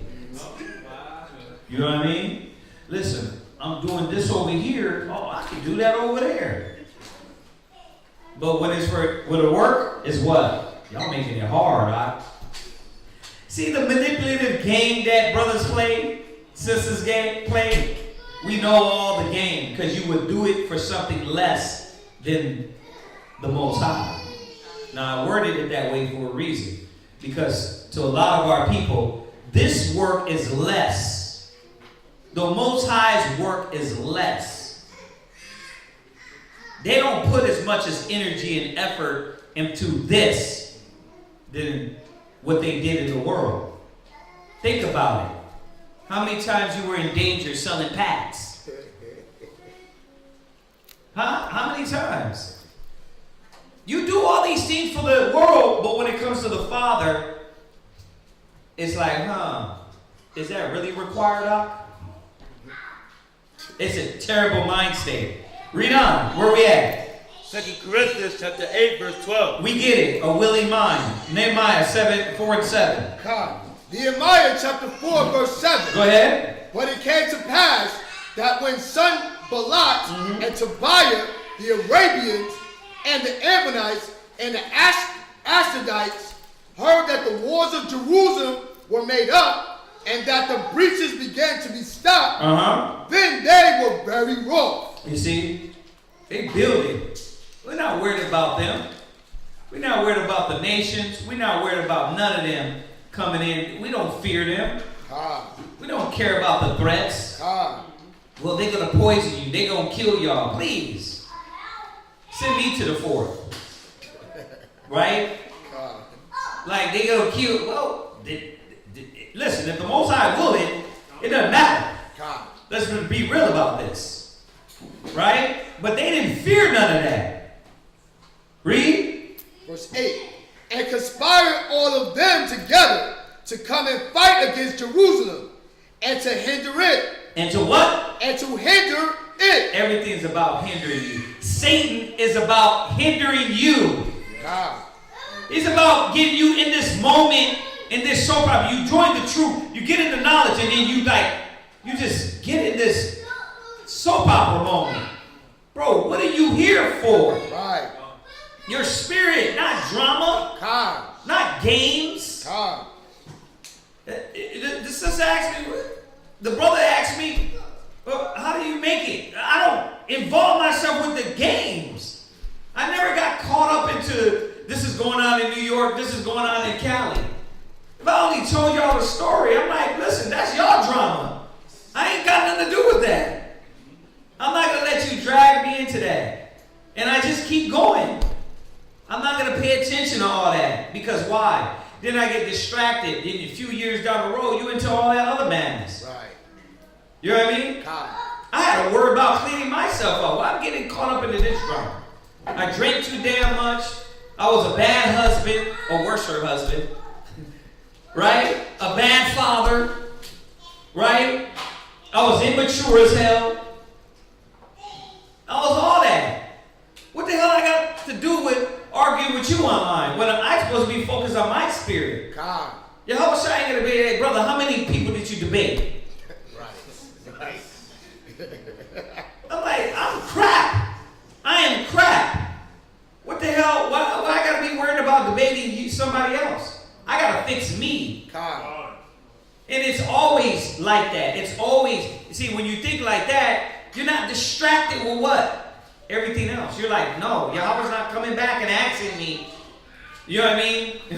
what was going on over here or there? And he's going to say, what were you doing? What were you cleaning up out of you? That's how you stay consistent. And Satan is constantly trying to hinder you. Throws distractions. Throw things in your life that to throw you off. Family, love, money, house, cars, whatever the hell it is, to see if he can stop you. That's the wiles of the devil, right? Go to Psalms 2 and 1. Psalms 83. But that goes right into what in verse 9 it said, nevertheless. That means in spite of that contrary stuff. Hold on, we're not there yet. Hold that thought. We don't read now. Read this real quick. Psalms 2 and 1 and 2. Psalms chapter 2 and verse 1. Somebody go to Psalms 83. Go ahead. Why do the heathen rage? Yeah, the heathen what? Rage. The heathen are mad. They don't want to see us or be us. But that's the truth, though. They don't want to see us. Right? They don't want to see us grow. They don't want to see us fly. All that. You know what? No, I like black people. I have a lot of black friends. You don't want to see us be your kings. You don't want to see us be your lords. You don't want to see that. Because you've been taught that chocolate skin is ugly. That nappy hair is ugly. You've been taught that. So they despise us. The heathen rage against this unity. And most of all, have y'all watched that Handmaid's Tale yet? It's crazy, huh? See, that's what they fear. They fear all the sodomites being hanged on the walls. They fear them going in those fields. If y'all watch that series, they were putting their ass to work. All the wicked, they ground your ass up, put you in the fields to work. That's what they fear. That's why they try to make you be sympathetic to that. They cut off the sodomite clitoris. They were doing stuff like that in there. And they were quoting the right scriptures too. You know what they're saying? This is what happens when you let that Bible in. They don't want this Bible in their life. They want to run free, butt-naked, ramp all through the world and sow upon the furrows around the world and commit fornication, adultery, and all that stuff. That's freedom to them. Debauchery, do what thou wilt, exactly. You see, so the heathen rage, go ahead. And the people imagine a vain thing. And you know what their vain thing is? We're going to keep you in derision. But they're not. They're not going to keep us in derision. We're breaking out of it. God. I don't give a damn if it's 1, 10, 20, 30. The Most High is waking us up. God. What are you doing? You're here now. What effect are you going to have? So when you shut down and go into your mind and go into this little soap opera mind state, do you watch how much you slow down the work? When you envy and have strife and you're negative with each other, do you say to yourself, damn, I'm literally doing the work of Satan. I'm doing the work of the enemy. But I got a perfect excuse. That's what you say? Yeah, I'm demonic right now, but I got the perfect excuse why. Yeah, Chaazaqya talked about the insurgents and the agents. But I got a perfect reason why I'm an agent right now. I don't like that, brother. I don't like that system. Well, what you just do what the gospel said, either forgive or communicate and deal with it. Why you gotta be the one to continually cause discord and negative and animosity and let it bubble, stir it up? Why you can't just be the other guy that just says, you know what, I'm gonna fix it then? Why is it not that easy? I know why it's not that easy. Because there must be heresies among you. With that, they that are approved will be seen. So I always have to check myself with that. Why can't sisters just be, Because it has to be that way. Which role do you want to play? Huh? Who wants to be the hero and who wants to be the villain? You're that guy? I want to be the villain. I always wanted to be the robber. When we played catch, you want to be that guy, right? Nah, I always wanted to be the robber. I ain't being no punk ass cop. The heathen rage. Go ahead, read on. The kings of the earth set themselves, and the rulers take counsel together against the Most High. You see that? If they doing this against the Father and thinking, you know what? When Christ come back, we're going to go to war with the Son of God. What do you think they're doing to the crispy Negroes? What do you think they're doing with us that can't even communicate and talk to each other and forgive each other? Yes, they are doing the little seances. Yes, they are what? Practicing. Now monkeypox. Now, let me get this clear. In Egypt, the Father put certain things out. The Egyptians matched it, or rather tried to, right? That's what I believe. I believe the Most High is doing it, but I believe the Egyptians as well are trying to duplicate certain things. Just like the scripture says. But the monkeypox, Jesus Christ. Bruh. Now you know it's the Father because he's killing these sodomites. You know, don't put the stigmatism. It's not all. It's like, I seen the whole thing. It's going to hit everybody right because you guys are going to get vindictive and go to the gym and rub your butthole on the dang about the pipe, and then the brother comes in talking about, you know what I mean, and don't wash his hands and goes like that, and then, you know what I mean? You're right. You got to go, listen, y'all need to make sure y'all wash your hands. People you talk in the mall, people, bro, y'all gotta have that hand sanitizer. Somebody might just come over and say, I'm gonna give it to her. You know what I mean? You better start doing this for sodomites. Yeah, you can't even do that. You might get it right there on the elbow. The air bump. We gonna be like, yeah, Demolition Man. Remember that? Right? That's how it's gonna be. What you was gonna say? What you just say, Aaron? Well, I want to find it first. Okay. Let's jump back. Psalms 83. Psalm chapter 83, verse 1. Go ahead. Keep not thy silence, O God. Hold not thy peace, and be not still, O God. The Most High sees this. Go ahead. For lo, thine enemies make a tumult. So y'all seeing the same thing no matter what captivity. The enemies always make an uprise. They want you to live like Gentiles. They want you to be on this. What's going on? Nothing, bruh. How you living? I'm good, bruh. I got my stones. I got my sage. You know what I mean? I'm just living it up, bro. Oh yeah, what's your goal? You know, I'm going to travel. I'm going to live life. You know, smoke a little doobie here. Little orgy over here. You know, just live. You know? I'm kind of free with it, bruh. You know? Like, nah, Chad. I don't know. I don't know. I don't want none of that. Because that's your culture. That's your mind state. That's not the Father's mind state. That's not the gospel. Right? That's why I keep saying all this, your belief and my belief. Brother, you believe in the Bible. Right. Forget all that. We believe in the scriptures. Let's see what the book says, right? They are against us. They want you to move like that and live like that and think like that and be like that. Y'all get that? They want you in derision. Go ahead.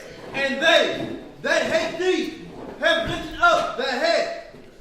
They have taken crafty counsel against thy people. Y'all get this. I'm gonna jump back because I got a few more on that point, but y'all get the point that during this time it didn't change. these people are always taking crafty counsel against us. Go ahead. Against thy people. And consulting against thy hidden ones. Okay. Jump back to where we're at. Nehemiah 4 and 9. God. Nehemiah chapter 4 verse 9. Oh yeah. Nevertheless, You can sit up here. Go ahead. Nevertheless, we made our prayer unto our power. Right. And set a watch against them day and night. So what did we do when the heathens and the nations and these people were against us? Go ahead. We set up prayers and kept working. We set up prayers and kept working. We didn't let anything distract us. God. We can't let anything distract us. God. Because this is about building for our kingdom. That's right. Let the white man have America. Let the nations have America. God. We know in the end, why are we building a spiritual house? Because America is going to be a heap of fire. That's right. That's why we're building treasures in heaven. God. So if you ain't building in the spirit for your people, for your nation, all you're doing is you're in the way.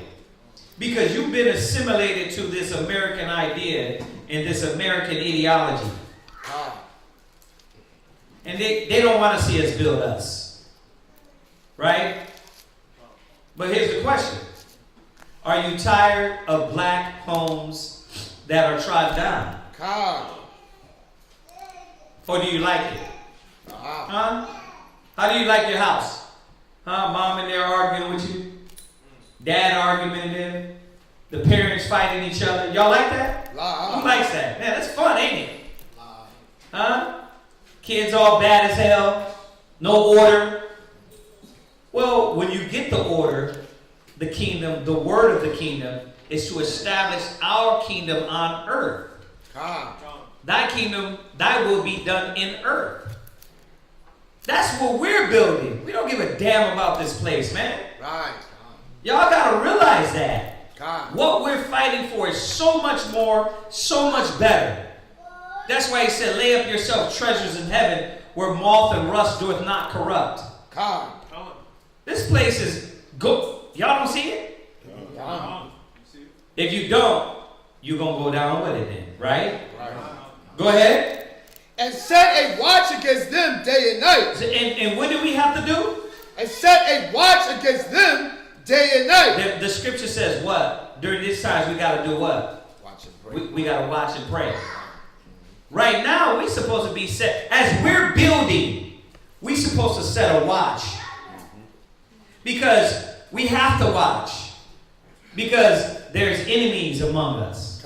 There's spirits among us that don't know they're a damn enemy. They don't know that they're not for the gospel. They're not for righteousness. They don't know that. A lot of our brothers and sisters it's the agents. The Matrix. But there's many Mr. Smiths. That was the point of that, right? Yeah.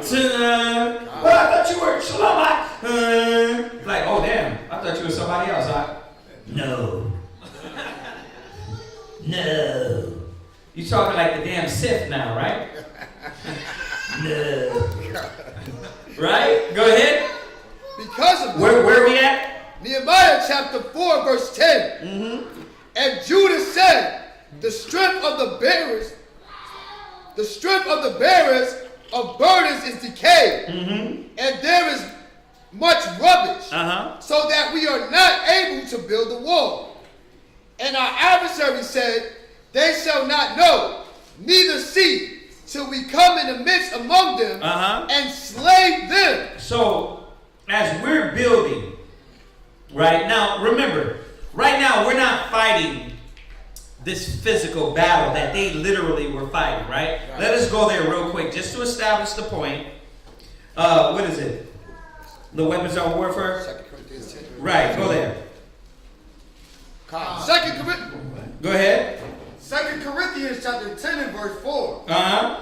For the weapons of our warfare are not carnal. Right?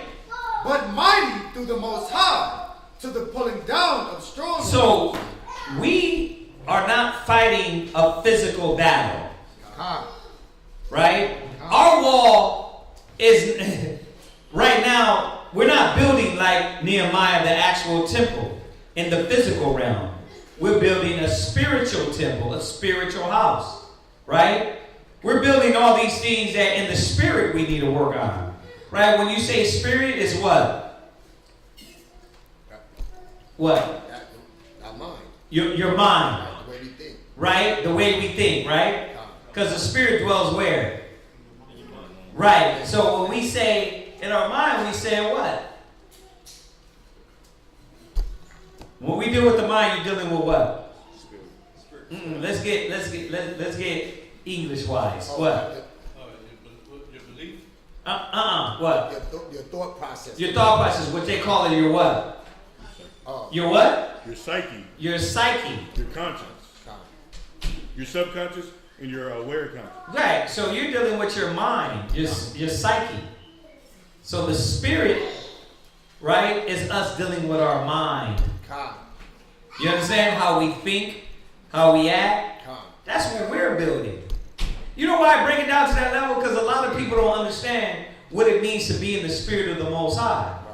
It's to deal with your mind, your psyche, according to the Most High's level. That's right. He's the highest above all. And his thoughts, his psyche, his mind is not your mind. So this world trash mind, why would we want to be here when our thoughts are supposed to be in the heavens?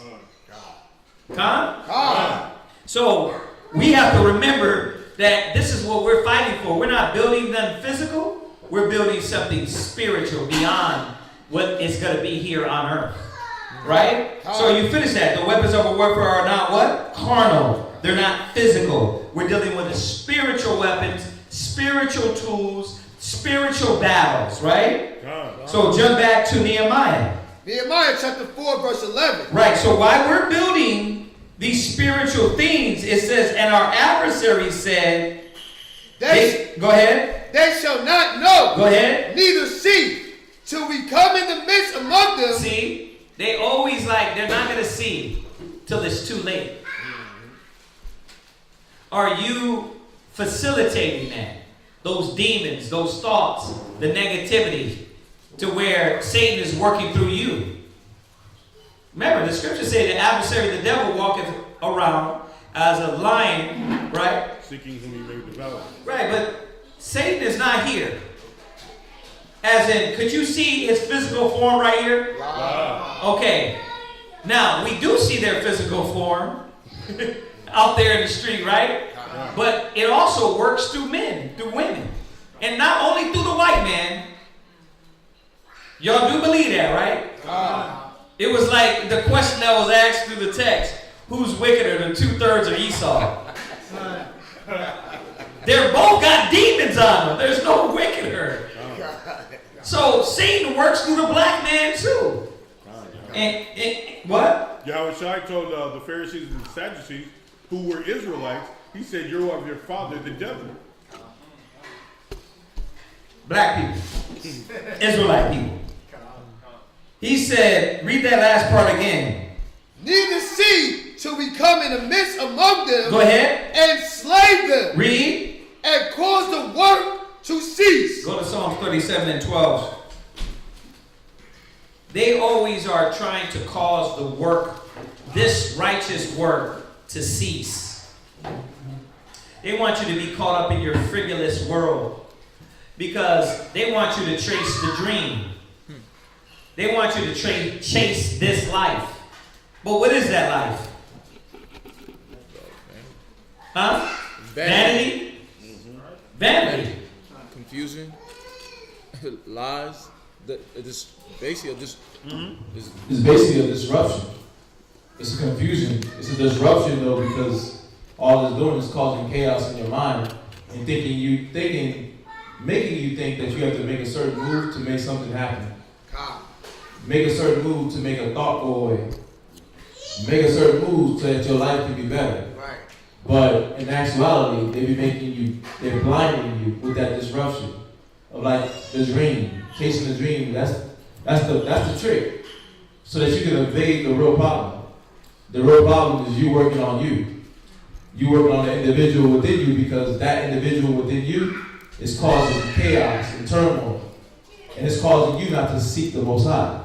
So that's the war within. And that war within, when you bring it into the body, think about it. What you gonna think? Which thing you gonna give? Which thing you gonna spread? Negativity, right? That's what's gonna happen because all we do is you meditate on negativity. You meditate on carnal dreams, right? The world. How can I get up? How can I come up, right? And you thinking about these things, and a lot of those things be just distractions, tricks, so that what? You can fight with your people. Because the Most High is trying to make us do what? Come to one mind, right? So if He's trying to make us come to one mind, what's going to make us come out of that one mind? The dream. The dream going to make you come out of that one mind. And then when people that are in that one mind, exercising that one mind, are trying to tell you, this is how you get into the one mind. This is how you get into the mind of Christ. You're like, no. You start wrestling. Some people it's a wrestle. Some people, they sit there, they're just quiet. Yeah. You know what? When you were saying that, I was saying to myself, Chaazaqya was telling me how remember when we were talking about the lands and all that and how they were given the lands? He said they started talking about how offices, like, what do you do? What did you do in the world? And one brother was like, well, I fix cars. And another brother and another sister was like, I'm a nurse. Imagine all those worldly things, right? And all those physical things that we were doing were used for more than yourself. And that's what this American dream always separates you with, like, no, forget being your brother's keeper, forget about your nation, forget about building, it's about you. But little did you know, wait a minute, damn, I would have more access if you're fixing cars, if you're a doctor, if you're a nurse, if you are an electrician, and we all said, okay, wait a minute, we have access to what? Each other. But what do? They don't want you to have access to each other, so they keep the division. Oh, you don't need nobody. Right. You do it on your own. That right there brings a negative mind state. Oh, I don't need you. People ain't no good. Yeah, people ain't no good. They ain't trustworthy. I can't trust nobody. Yeah. Right. Myself and my lonely. Right. Right. Only God can judge me. Yeah. Right. Right. Whatever that means. That means what? I do it alone. Nobody's gonna tell me anything. I'm gonna live my life how I want to live my life, and no consequences. Right. And that keeps us divided as a nation. See, the whole point of this chapter, when y'all read it, was about us not accomplishing the unity as a nation. Us building something as a nation. Especially during this time, a place to worship and serve and come together and serve the Most High. You know, one thing I always see, like when you look at these foreign news shows, and they talk about the Muslims, they go into the mosque, and what do you all see all these cats doing? Bowing down and praying to their God. Right? They always see it. Every time you see it, these Muslims, right? You think they mosque banging? Oh, you from that mosque over there. You know what I mean? You think, no, wait a minute, we all believe in Allah. That's what they believe. But see, when we do it, it's what? You don't need nobody. You can do it by yourself. It's all about division, because they know when we lock into our power. Go there real quick. Go to Judith 5 and 6, down to 8, and then jump to verse 17. Come on, give it to me quick. Judith chapter 5, verse 6. Go ahead. This people are descendant of the Chaldeans. So real quick, he's giving the king the summary of where we came from. We descended from that land, not from the people, just to be clear. We came from that land in Mesopotamia. Right? Go ahead. And they sojourned heretofore in Mesopotamia. Go ahead. Because they will not follow the gods of their fathers. Right, you see that? So he's giving him the inside of how we can be overthrown. So he's starting from the beginning, like, look, these cats come from Chaldea, then they went over here to Mesopotamia because they weren't about the gods of the other nations. That's our forefather, Abraham. We always were separate. We always were different. Our ancestry goes back to people that never assimilated. That was Abraham. He never assimilated to these gods, right? Go ahead. Which were in the land of Chaldea. Go ahead. For they left the way of their ancestors. And worshiped the God of heaven. Now this is a Gentile telling them this. Like, this is the only way these people can be captured. They worship the one true God of heaven. Not no statue, not no man, not no idea, not money, right? Not gold, oil, and drugs, right? Go ahead. The God whom they knew. Go ahead. So they cast them out from the face of their God. Read. And they fled unto Mesopotamia. Right. And they fled unto, go ahead. And sojourned there many days. Jump to verse 17. Verse 17. And whistled. And whistled, they sinned not before their power. Go ahead. They prospered. So he's giving them the inside. And when they sin not against their power, they prosper. See, brothers and sisters, prosperity doesn't always come through selling your soul.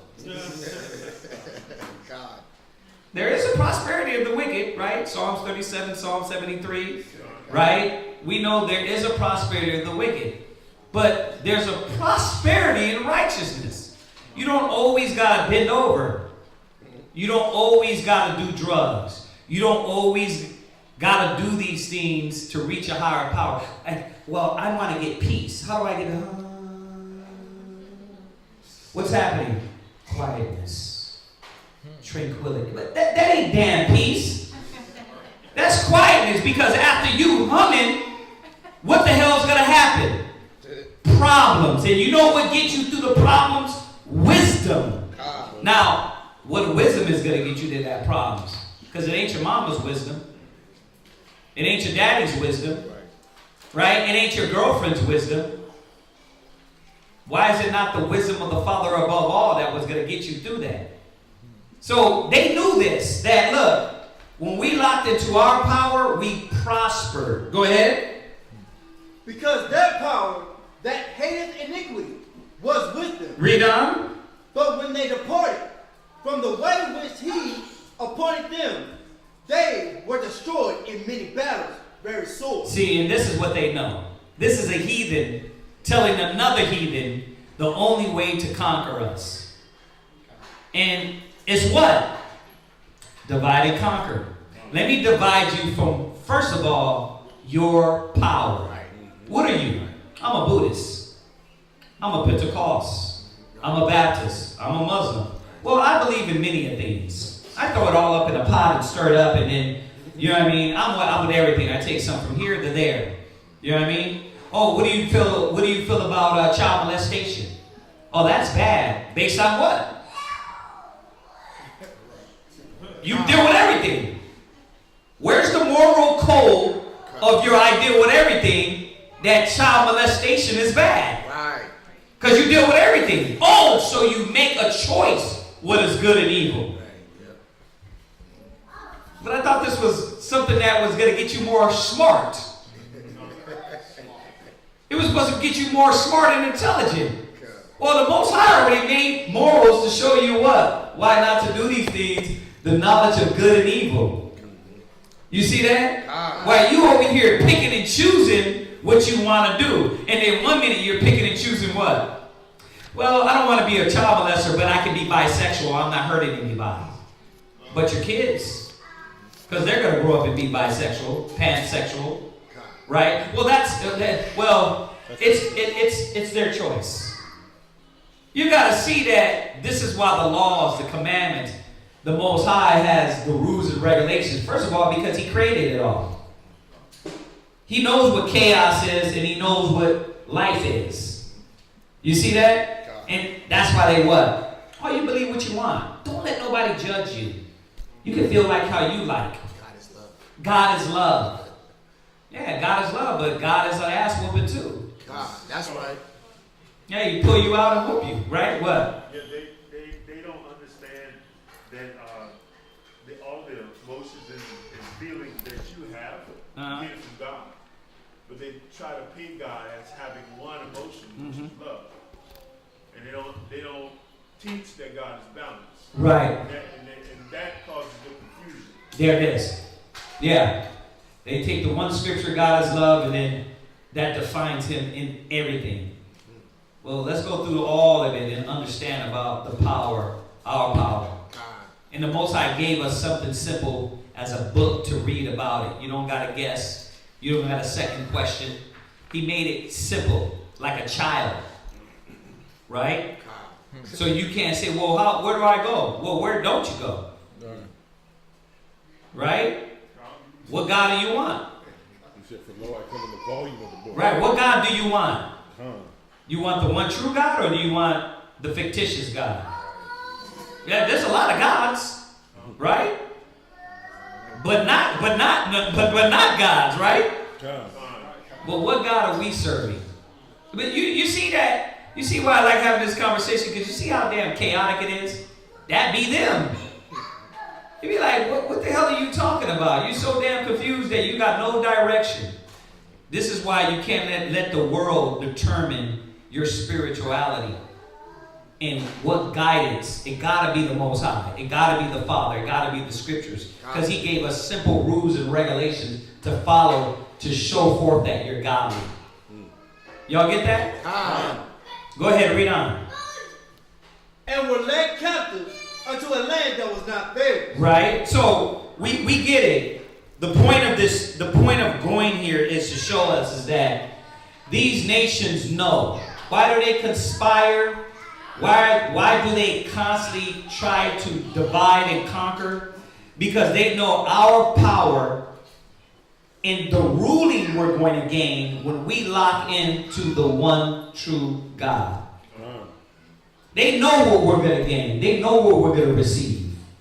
Right? Go back to Nehemiah.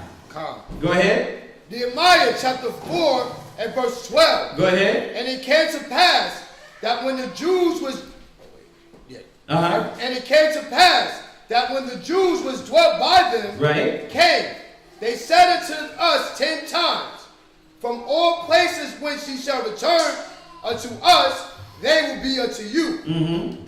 Verse 13. Therefore said I in the lower places behind the wall, and on the higher places, I even set the people after their families with their swords. Check this out. You got brothers guarding, protecting this temple, right? They set their lives on the line for the sanctuary. Everybody's not going to do that because everybody don't believe. Everybody's not ready to put their spirit out there. Now, once again, we're not talking about guns and knives. You don't got to do that. It's not time for that. We're talking about just basically what?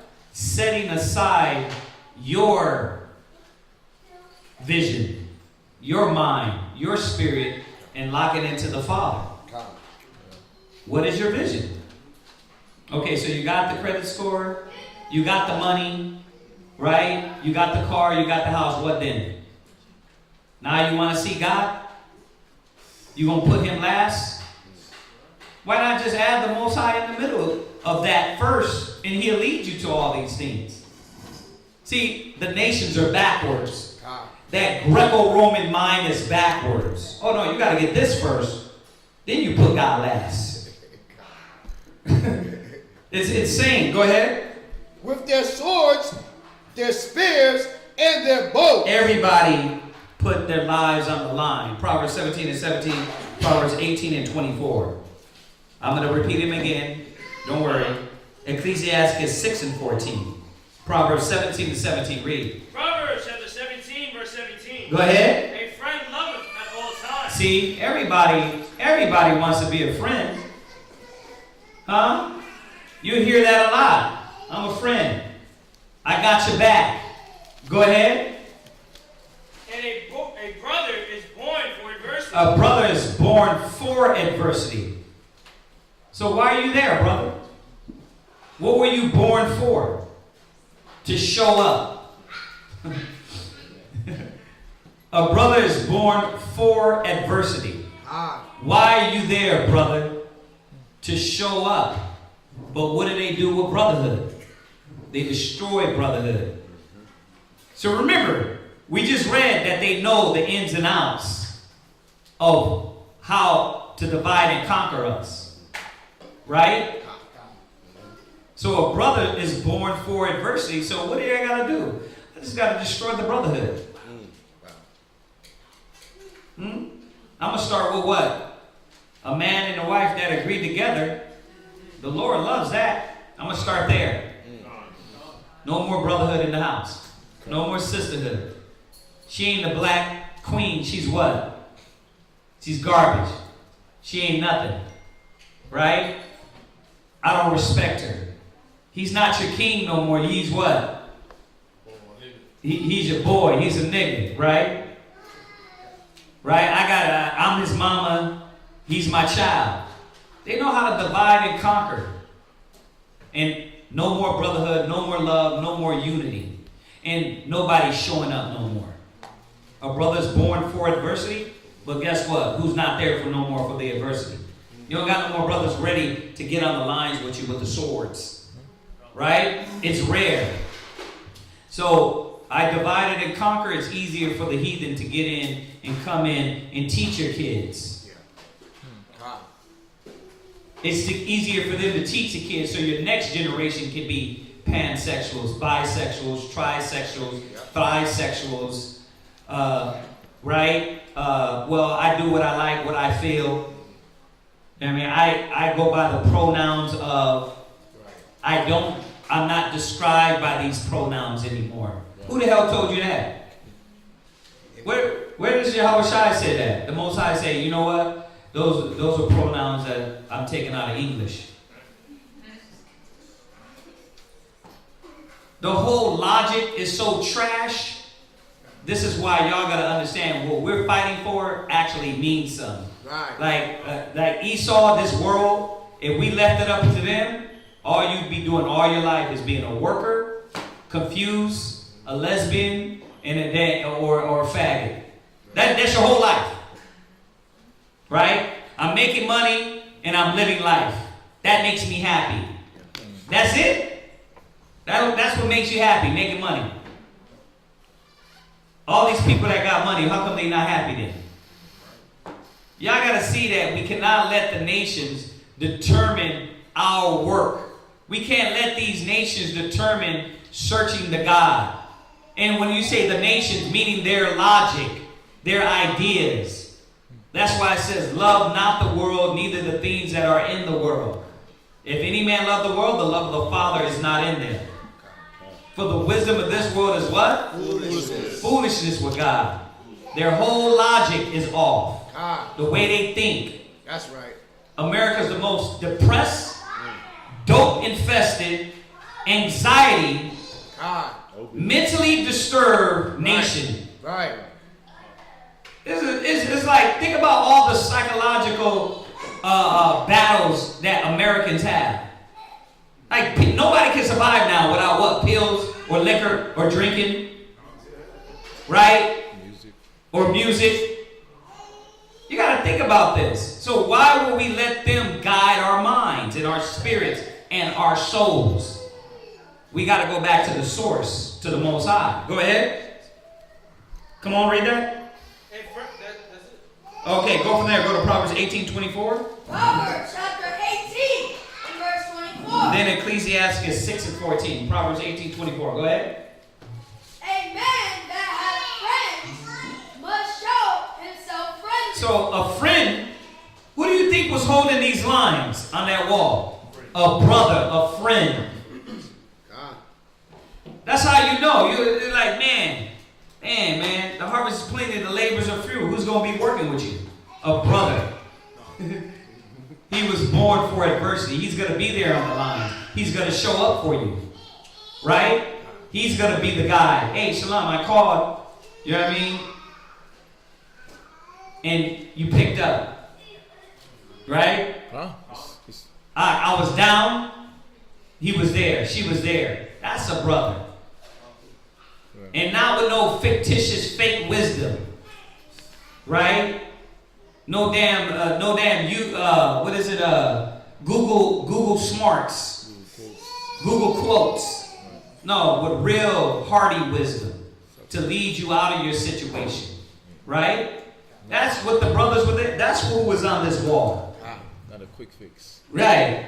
They were there next to the men, fighting for the children, fighting for the families and the households. That's why he said, what did he say there? He said, I even set the people after their families. These men were fighting for their families and their houses with their swords and their spears and their bows. Ecclesiasticus 6:14. Oh, I'm sorry. No. Read on. Forgive me. And there is a friend that sticketh closer than a brother. Well, we ain't got none of that when we let the nations tell us how to live. Because all they tell us what? Do it by your own. Right? That's why your family ain't even united. Think about it. Your family's not even united. Mother against daughter, father against son. It's not even united. The only time it's united is when you implement this wisdom. The only reason why we work together, and we've been working together as well as we do, is because the biblical perspective is placed in the middle of it. Other than that, oh my God. Come on.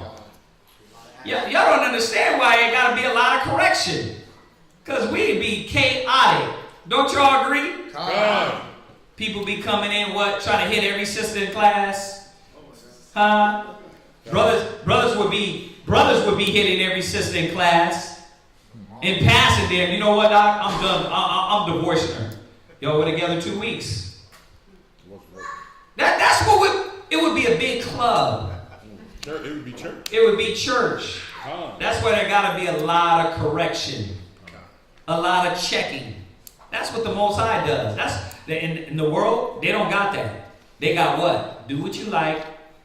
Aleister Crowley, do what thou wilt. As long as you ain't hurting nobody, it's acceptable. As long as you ain't hurting nobody, it's acceptable. A brother is going to be on those front lines with you, fighting for the same goal and vision. And we know that's what? That's the kingdom of the Most High. Right. The kingdom is what? All these other themes that's supposed to be applied that make us righteous to sit in the kingdom. That's what we're fighting for. We're fighting for the brotherhood. Why do you think we're against envy, strife, bitterness, hatred, division, doubt? Right? Why are we against these things? Because those things ain't going to motivate us nowhere. They're going to keep us in the hood. We're crack babies and blunts and 40 ounces and strippers. Right? Tweakers and thugs. Right? That's what it is. That's what we're going to be. Go ahead. Go for there. Go to Ecclesiastes 6:14. Ecclesiasticus chapter 6 verse 14. Go ahead. A faithful friend. What? Read. Is a strong defense. Who was on that line? Who was on that line? Read it again. A faithful friend. Go ahead. Is a strong defense. That's who was on that dang wall. That's who's going to be in the same mind and the same vision. A faithful brother. A faithful sister. A faithful friend or faithful wife. Right? A faithful husband. That's why it says there's a friend there for their own occasion. Y'all get in these relationships and what? Damn, abandon it after a few months because why? You don't understand what it means to be faithful. You don't understand what it means to be united and married in. So you never gain that friendship. You never gain and go through the things you need to go through. Right? You abandon ship. But it said what? A faithful friend is a strong defense. See? Guess who they can count up on that line, on those walls? Brothers and sisters that have their backs. I know he's going to be there, and I know he's going to show up. Right. God. Go ahead. And he that hath found such a one have found a treasure. Check that out. That's what we're trying to reestablish. And the nations are looking at us what? Chipping away, laughing, mocking. They don't want none of that, right? Go back to Nehemiah. Oh, you got one. I'm sorry. Go ahead. Well, one more before that. Ecclesiasticus chapter 37, verse 14. Just to go right with that shield wall. Because like you said today, we're not literally standing at a wall. We're not literally having a wall up. And we guarding it. But what are we guarding now this day? Where's the brother showing himself faithful this day? Read. Ecclesiasticus chapter 37 and verse 14. Because there's a war in the mind. Keep that in mind. There's a war in the mind. And the brothers, the sisters, they doing something. The families, they're doing something. Read. For a man's mind is sometimes wont to tell him more than 7 watchmen. Because why? That envy be trying to break through the wall. That jealousy be trying to break through the wall. That hate, that malice, that doubt, that lust, it be trying to break through the wall. And cause what? Chaos. When you're trying to move forward, all those things, all those negative spirits, selfishness, all those things, they be trying to come through. And what? Cause chaos. And add those cancers to the other people. And you got to see that your mind is that piece that be trying to break through the wall. When you warn against the counsel, it's like your mind is telling you all the time, don't listen to the counsel. Just give it, you don't know what he's talking about. That don't even apply to you. You be trying to find all these different reasons out of the counsel, but that's your shield wall. That's your protection.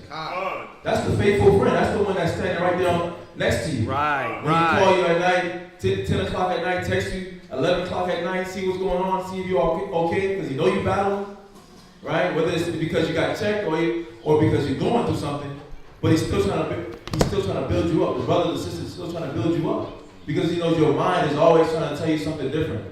So he's trying to be quick to help you cancel out that spirit so it don't break through the wall. The wall of defense that the Most High is trying to build in you. Because your mind is always trying to tell you something more than 7 watchmen. They sit on the tower watching up for you. But we got to be the ones, and internally, when we get that counsel to say, I'm not going to let my mind tell me more than the 7 watchmen.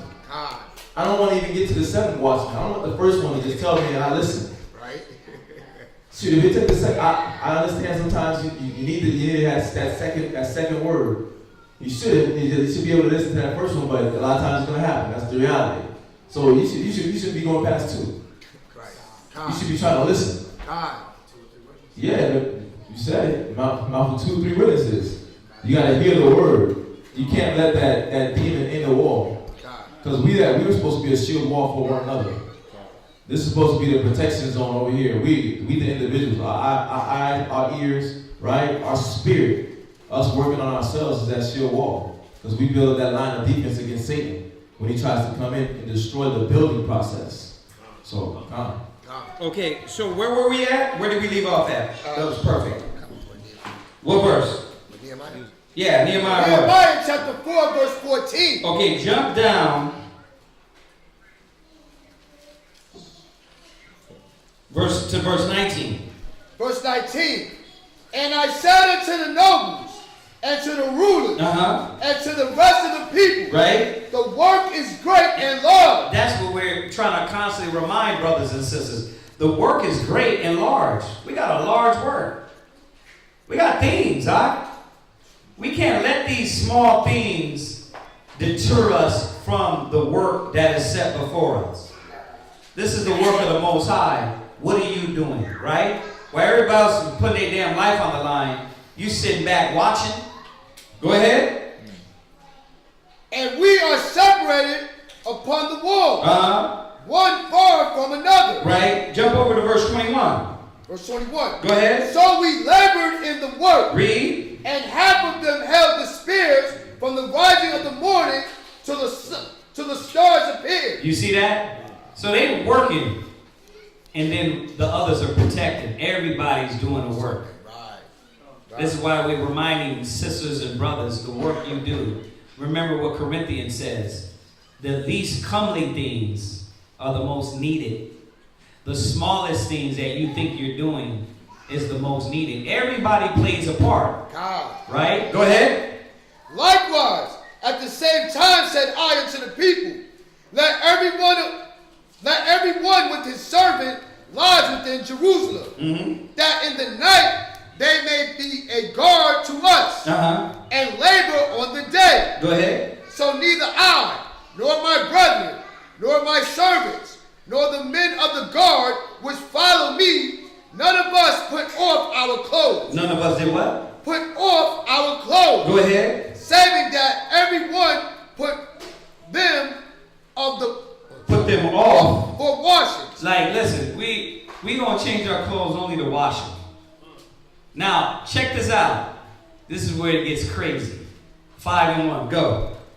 And there was a great cry of the people. Now, mind you, you heard what they were swords, they watching the wall, right? They protecting, they're busy. But there's always ninjas among us. What is these other cats doing? Check this out, read. And there was a great cry of the people and of their wives, right, against their brethren. Against their who? Against their brethren. Against their who? Their brethren. There's always some ninja that's among us that's like, damn, you see we're building, and what the hell are you doing? Watch, listen to this. Go ahead. The Jews, for there were that said, we, our sons, and our daughters are many. Therefore, we take up corn for them. Right? So look. Remember, you got them working.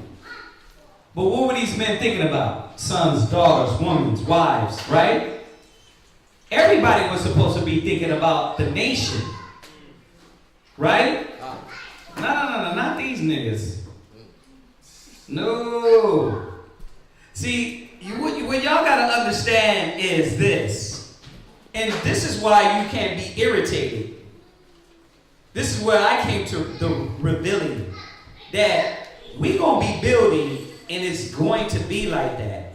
There's always gonna be selfish individuals among you that instead of actually trying to help, they're breaking down. But the point is to show those individuals what they're doing to the nation and how they're joining with the other nations by doing this. Now look, check this out. Let's read on. Verse 3. Some also there were that said, we have mortgaged our land. Listen, these cats was giving up lands. Remember, they're trying to build the sanctuary. They're giving up. They're doing. And a lot of you brothers and sisters will come in and be sincere. Remember, that work is always to the Father. Don't worry about what everybody else is not doing. Don't worry about that. Don't worry about, well, I gave up this. What about this next brother? Bro, whatever you do, do it heartily unto the Lord. Don't worry about the lazy ass, selfish brother or sister that won't do anything. That's only worried about their pocket, their money, their family. But the sad thing is you don't understand when you're selfish like that, how you're going to affect brothers and sisters. You're affecting the work. He's like, look, we mortgaged our lands. Check this out, read.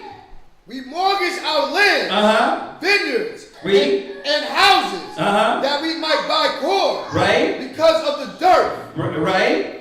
There were also that said, we have borrowed money from the king's tribute, right? We borrowed money. We gave up our lands. We gave up money. We're giving up everything for this work. What the apostles say, we have given up all.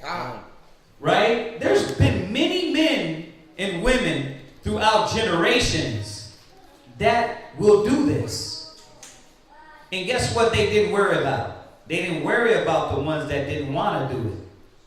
You can't worry about that. Right? Remember, the bearers, the one that threw it on their back, the ones that lap with their hands, go send those other lazy ass cats, those ones that don't want to, the ones that are selfish, send them back home. Because they're going to get us killed. You don't want them among you anyway. You want the ones that are wholehearted, willing, with a willing heart and a willing mind. Because those are going to be the motivators. They're going to be the ones that push you. They're going to be the ones that keep, brother, you can do it. The ones that are doubtful, they're what? Yeah, you can't do that. Why are you doing that anyway? Wait a minute, you sound like the Moabite. You sound like the Ashdod. Cat from Ashdod. These Hamites. You sound like these heathens, the Amorites. You're not talking like an Israelite now. Because an Israelite will want me to succeed. Right. An Israelite don't want me to fail. Right? Right? Because you're your brother's keeper, right? Right, ideally you're supposed to be. But let's go on. Check this out. Read. And that upon our lands and vineyards. Read. Yet now our flesh is as the flesh of our brethren. Right. Our children as their children. See, that's what the ones that are doing the work, we're thinking, man, we're doing this for the Most High, for the nation. Jeremiah mind state, for the hurt of the daughter of people have I heard. We're like, man, listen, let's get the flyers. Let's do the street speaking. Where do we have to be? Where does this, like when I'm studying for y'all. I can always say, damn, at this point, I kind of got my stuff together. You know what I mean? I should just let y'all do it. I'm good. I can take the knowledge I got right now and live, right? You got to think about that. But that's a subtle mind anyway. Because it ain't work like that. The Most High is blessing you because of your work. Right? But that mind gets in brothers and sisters. Right? And that's what's in these selfish Jews. Right? They giving up all these things, and these other cats, what are they doing? Read. And lo, we bring into bondage our sons. They what? We bring into bondage our sons. But to who though? Read. And our daughters. Read. To be servants. And some of our daughters are brought into bondage already. Why? Because they were giving up everything and they were owing. So literally, you're building the temple of the Most High, and these other brothers is over here got you in debt. And not remember, this debt was, I thought we were in this together. Right? I'm giving up all these things for the Most High, and what the hell are you doing? And that's what a lot of brothers and sisters, you worry so much about yourself. You're like, what about the nation? What about the people? Y'all see this, right? Watch, read on. Neither is it in our power to redeem them. Right? For other men have our lands and vineyards. Right, but listen, these other men weren't heathens. When they said they were going into bondage, they're going into bondage unto their brothers. Because these other cats was only thinking about themselves. Right? Hold that, go to John 12:3. Come on, somebody get it real quick. John chapter 12, verse 3. What is going on? Testing, spitteration. They took Mary a pound of ointment. Oh, I'm sorry, where we at? Read it again. John chapter 12, verse 3. Go ahead. They took Mary a pound of ointment. Go ahead. Of spikenard. Read. Very costly. And anointed the feet of Yahushua. See, this is what happens. We're thinking, man, we're anointing the feet of the body, the brothers. We're doing the work of the Most High, right? We take that expensive things and throw them down for the sake of the gospel, right? Washing the apostles' feet. But what's that one guy doing? Read. And wiped his feet with her hair. Go ahead. And the house was filled with the odor of the ointment. Go ahead, read. Then said one of his disciples. See if his charge is, I think it might be going out as a plug in. Go ahead. Judas Iscariot. Then said one of his disciples, Judas. What did Judas say? Huh? Because I know he's concerned, right? Judas is concerned, right? Go ahead. Simon's son. Read. Which should betray him? Right, read. Why was not this ointment sold for 300 pence and given to the poor? Right. Let's see what Judas was thinking about, man. Judas was concerned with the poor, wasn't he? No. Huh? He was thinking about the next brothers. Huh? He was thinking about, man, we got to take care of the nation, all right? Read. Yes, he said, not that he cared for the poor. This he said, not that he cared for the poor. Like, why you upset? You don't care for the poor. Because look at your actions.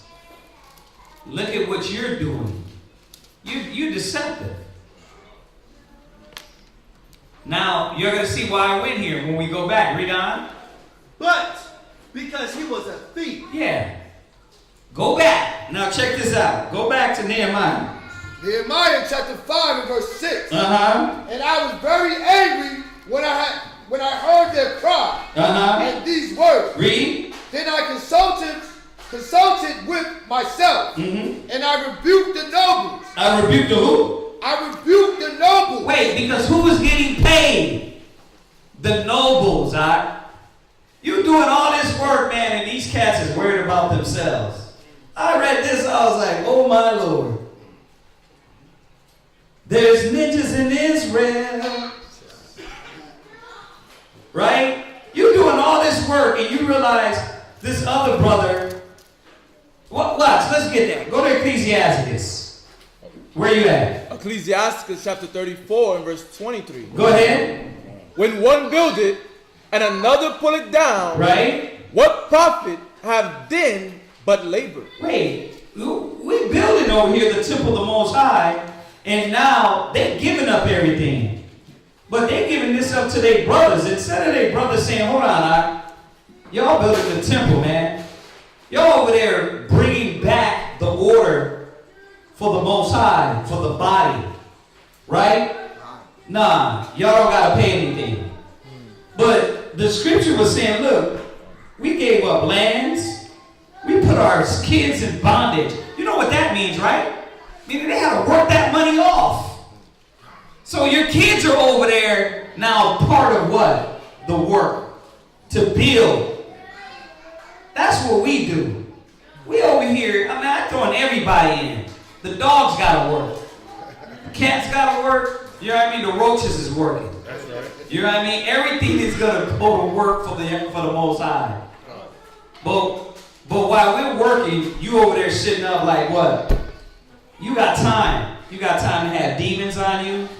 You got time to be double-minded. You got time to be unsure. You're lazy as hell. You come with how many excuses? All the time. You trying to get out of the work while acting like you want to do the work. I don't get it. But this is what it is. Go ahead and read on. Oh, you finished that? Yeah. So read that one more time. When one build it and another pull it down, go ahead. What profit have then but labor? See, and that's a lot of time we be building and then you got other individuals pull it down. What profit do we get? It's like, you don't see your actions will hurt this over here? You're pulling down all the work we're trying to build. You're destroying that. And this is that spirit of Judas. This is that spirit of Cain. This is that selfish, I'm worried about me spirit. So he got to what? Go to the nobles and what? Go ahead. Then I consulted with myself. And I rebuked the nobles. Had a checker. Read. And the rulers. Read. And said unto them. Read. Ye exact usury. Read. Every one of his brothers. Check that out. This was their brothers. You talking about with the white man's the devil? Yeah, but there's niggas in Israel. So are you. You the devil. Huh? You got demons on you so much that you're only motivated for yourself and you don't care about anybody else. That's what happens when we're building all these things. You're fighting, you're struggling, you're trying to do for the Most High and Yahweh Shai. And always in the back, you got those selfish individuals. Which one are you? You building, or you the selfish guy that always is only worried about you and making sure you're good? Right? Read. Verse 8. And I said unto them, we after our ability have redeemed our brethren the Jews, which were sold unto the heathen. Right. And will ye even sell your brethren? Right. Will you sell your brothers? Damn. You put us in bondage. When we over here doing this work, we're building the temple. We're fighting for the nation. You don't see that? Cut us some damn slack. What I told little girl at the front, she was like, oh, discount at Home Depot. I was like, you know, that military discount, I ain't got my wife's ID, could I get it? Oh, I can't do that. I'm like, sis, this is me and you right here. Oh, let's get this. No, they watching. I get it, sis. I get it. You scared. You're scared, right? Huh? Go ahead. You're scared. You fear because that one swipe, they weren't going to see if you were swiping on that damn camera. They weren't going to see if you typed in because the other sister did it for me. She was like, listen, I got you. Big girl liked me. So she was like, she did. She liked me, so she was like, cool, I got you. You know what I mean? She's like, I don't supposed to be doing this, but so I already know this chick was capping. This is the problem. Our people don't never look out for each other. We always, because why? The white man, America, this mentality got us looking out for ourselves and so damn scared that we're faithless now. Go ahead. Or shall they be sold unto us? Read. Then held they their peace and found nothing to answer. Read. So they got checked. They couldn't say nothing. It's like, brother, this is how you gonna treat brothers? You gonna keep us? You gonna make us slaves? You gonna keep us in bondage? And we doing all this work for the Most High? Go ahead. Also I said, it is not good that ye do. Ought ye not to walk in the fear of our power? Read. Because of the reproach of the heathen? See? And this is what we got in our neighborhood still. I'll shoot you next door and you broke as me. Right? We in this corporation building up, but the envy will be a bit amongst the brown couples, the black couples. See, that's what they did to us. This is what they inserted in us when we're building for righteousness. It's sickening. It's sickening. Go ahead. Ought ye not to walk in the fear of our power? Go ahead. Because of the reproach of the heathen, our enemies? Read. I likewise, and my brethren, and my servants, might exact of them money and corn. Read. I pray you, let us leave off this usury. Let us leave off this usury, bruh. The heathens is already using us. Right? They already taking from us, draining us. We supposed to be our brother's keeper and looking out for each other. But we fear so much, we're scared. And we what? Hold on to a little bit and you don't want to give. You're like, well, the sister is the one that gave the 1 penny. You know what I mean? You're like, shit, brother, that's all I got. I only got 1 penny.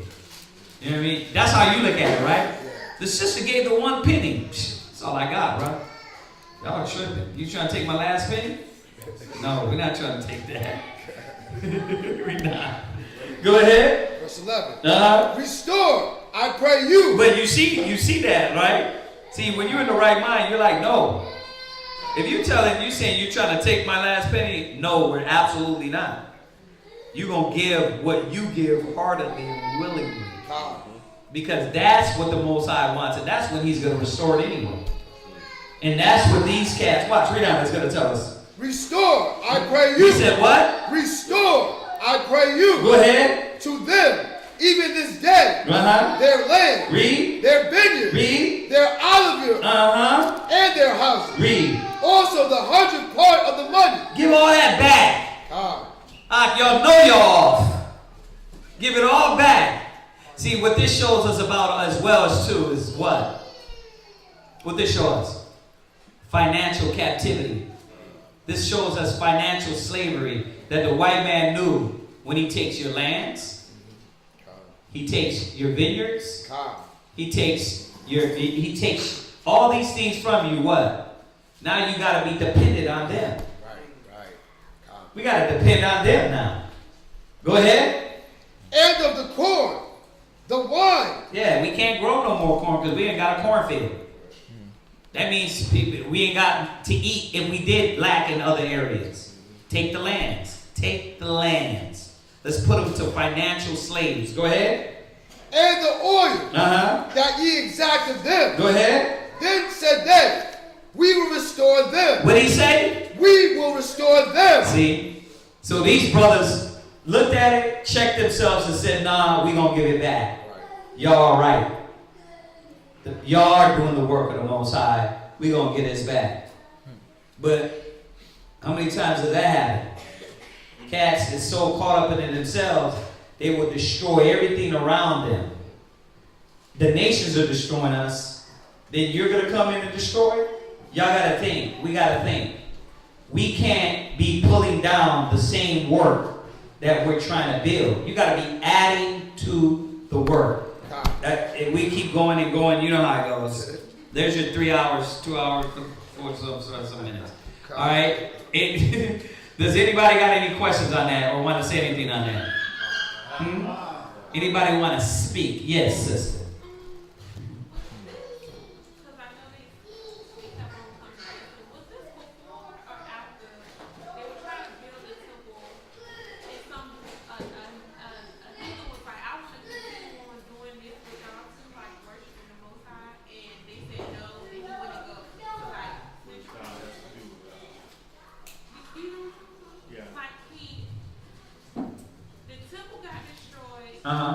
Israelites was trying to rebuild it like they were happy that it was being rebuilt.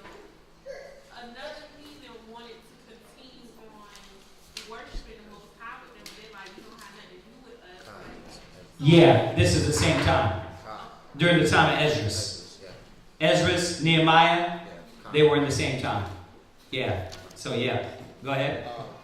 I got scripture. Go ahead. Isaiah chapter 58, verse 12. And they that shall be of thee shall build the old waste places. Thou shalt raise up the foundations of many generations. And thou shalt be called the repairer of the breach, the restorer of paths to dwell in. There it is. That's beautiful. That's what we're supposed to be doing. How are we going to do it? Are you destroying what we're doing? That's the question I wanted to pose with this class. Is look, are you the one just taking and not seeing that you damn stopping the work? Or are you the one ready to build? In what perspective? I mean, there's many parts of the body, right? What part do you want to play, right? Any other questions and nothing else? Okay. Anything online? All right, remember, it is the Shabbat. Huh? Say Chaazaqya? No, nobody. I just read the name.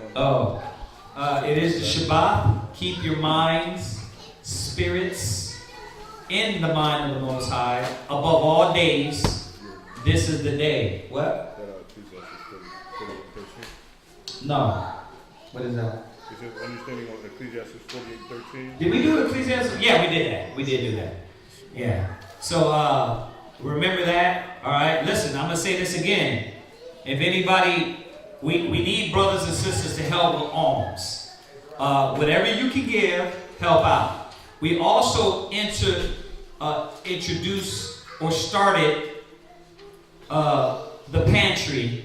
All right. L'Oreal started us off with some stuff. Then who went today? Rachad and Precious. They came. Rachad, Bakar, all of them. Precious, Chaya, Zelda. Oh, Zelda, you went too? Okay. Damn. They went to a pantry to get some stuff for our pantry. All right, so whatever that spot is, we're going to share that with everybody.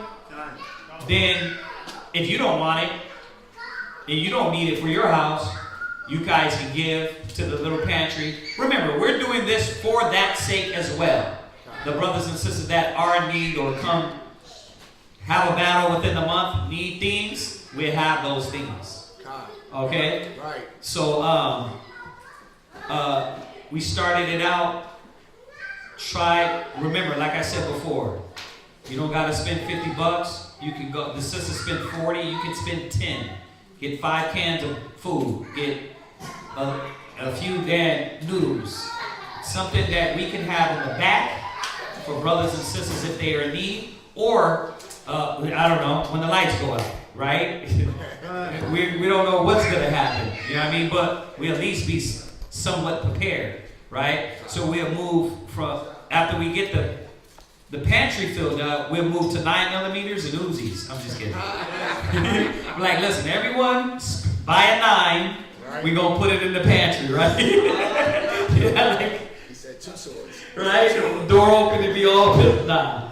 No, but, no, the food, that'd be nice. But I think we're not, we're broke enough to, a 9mm costs a few $100s right there. God.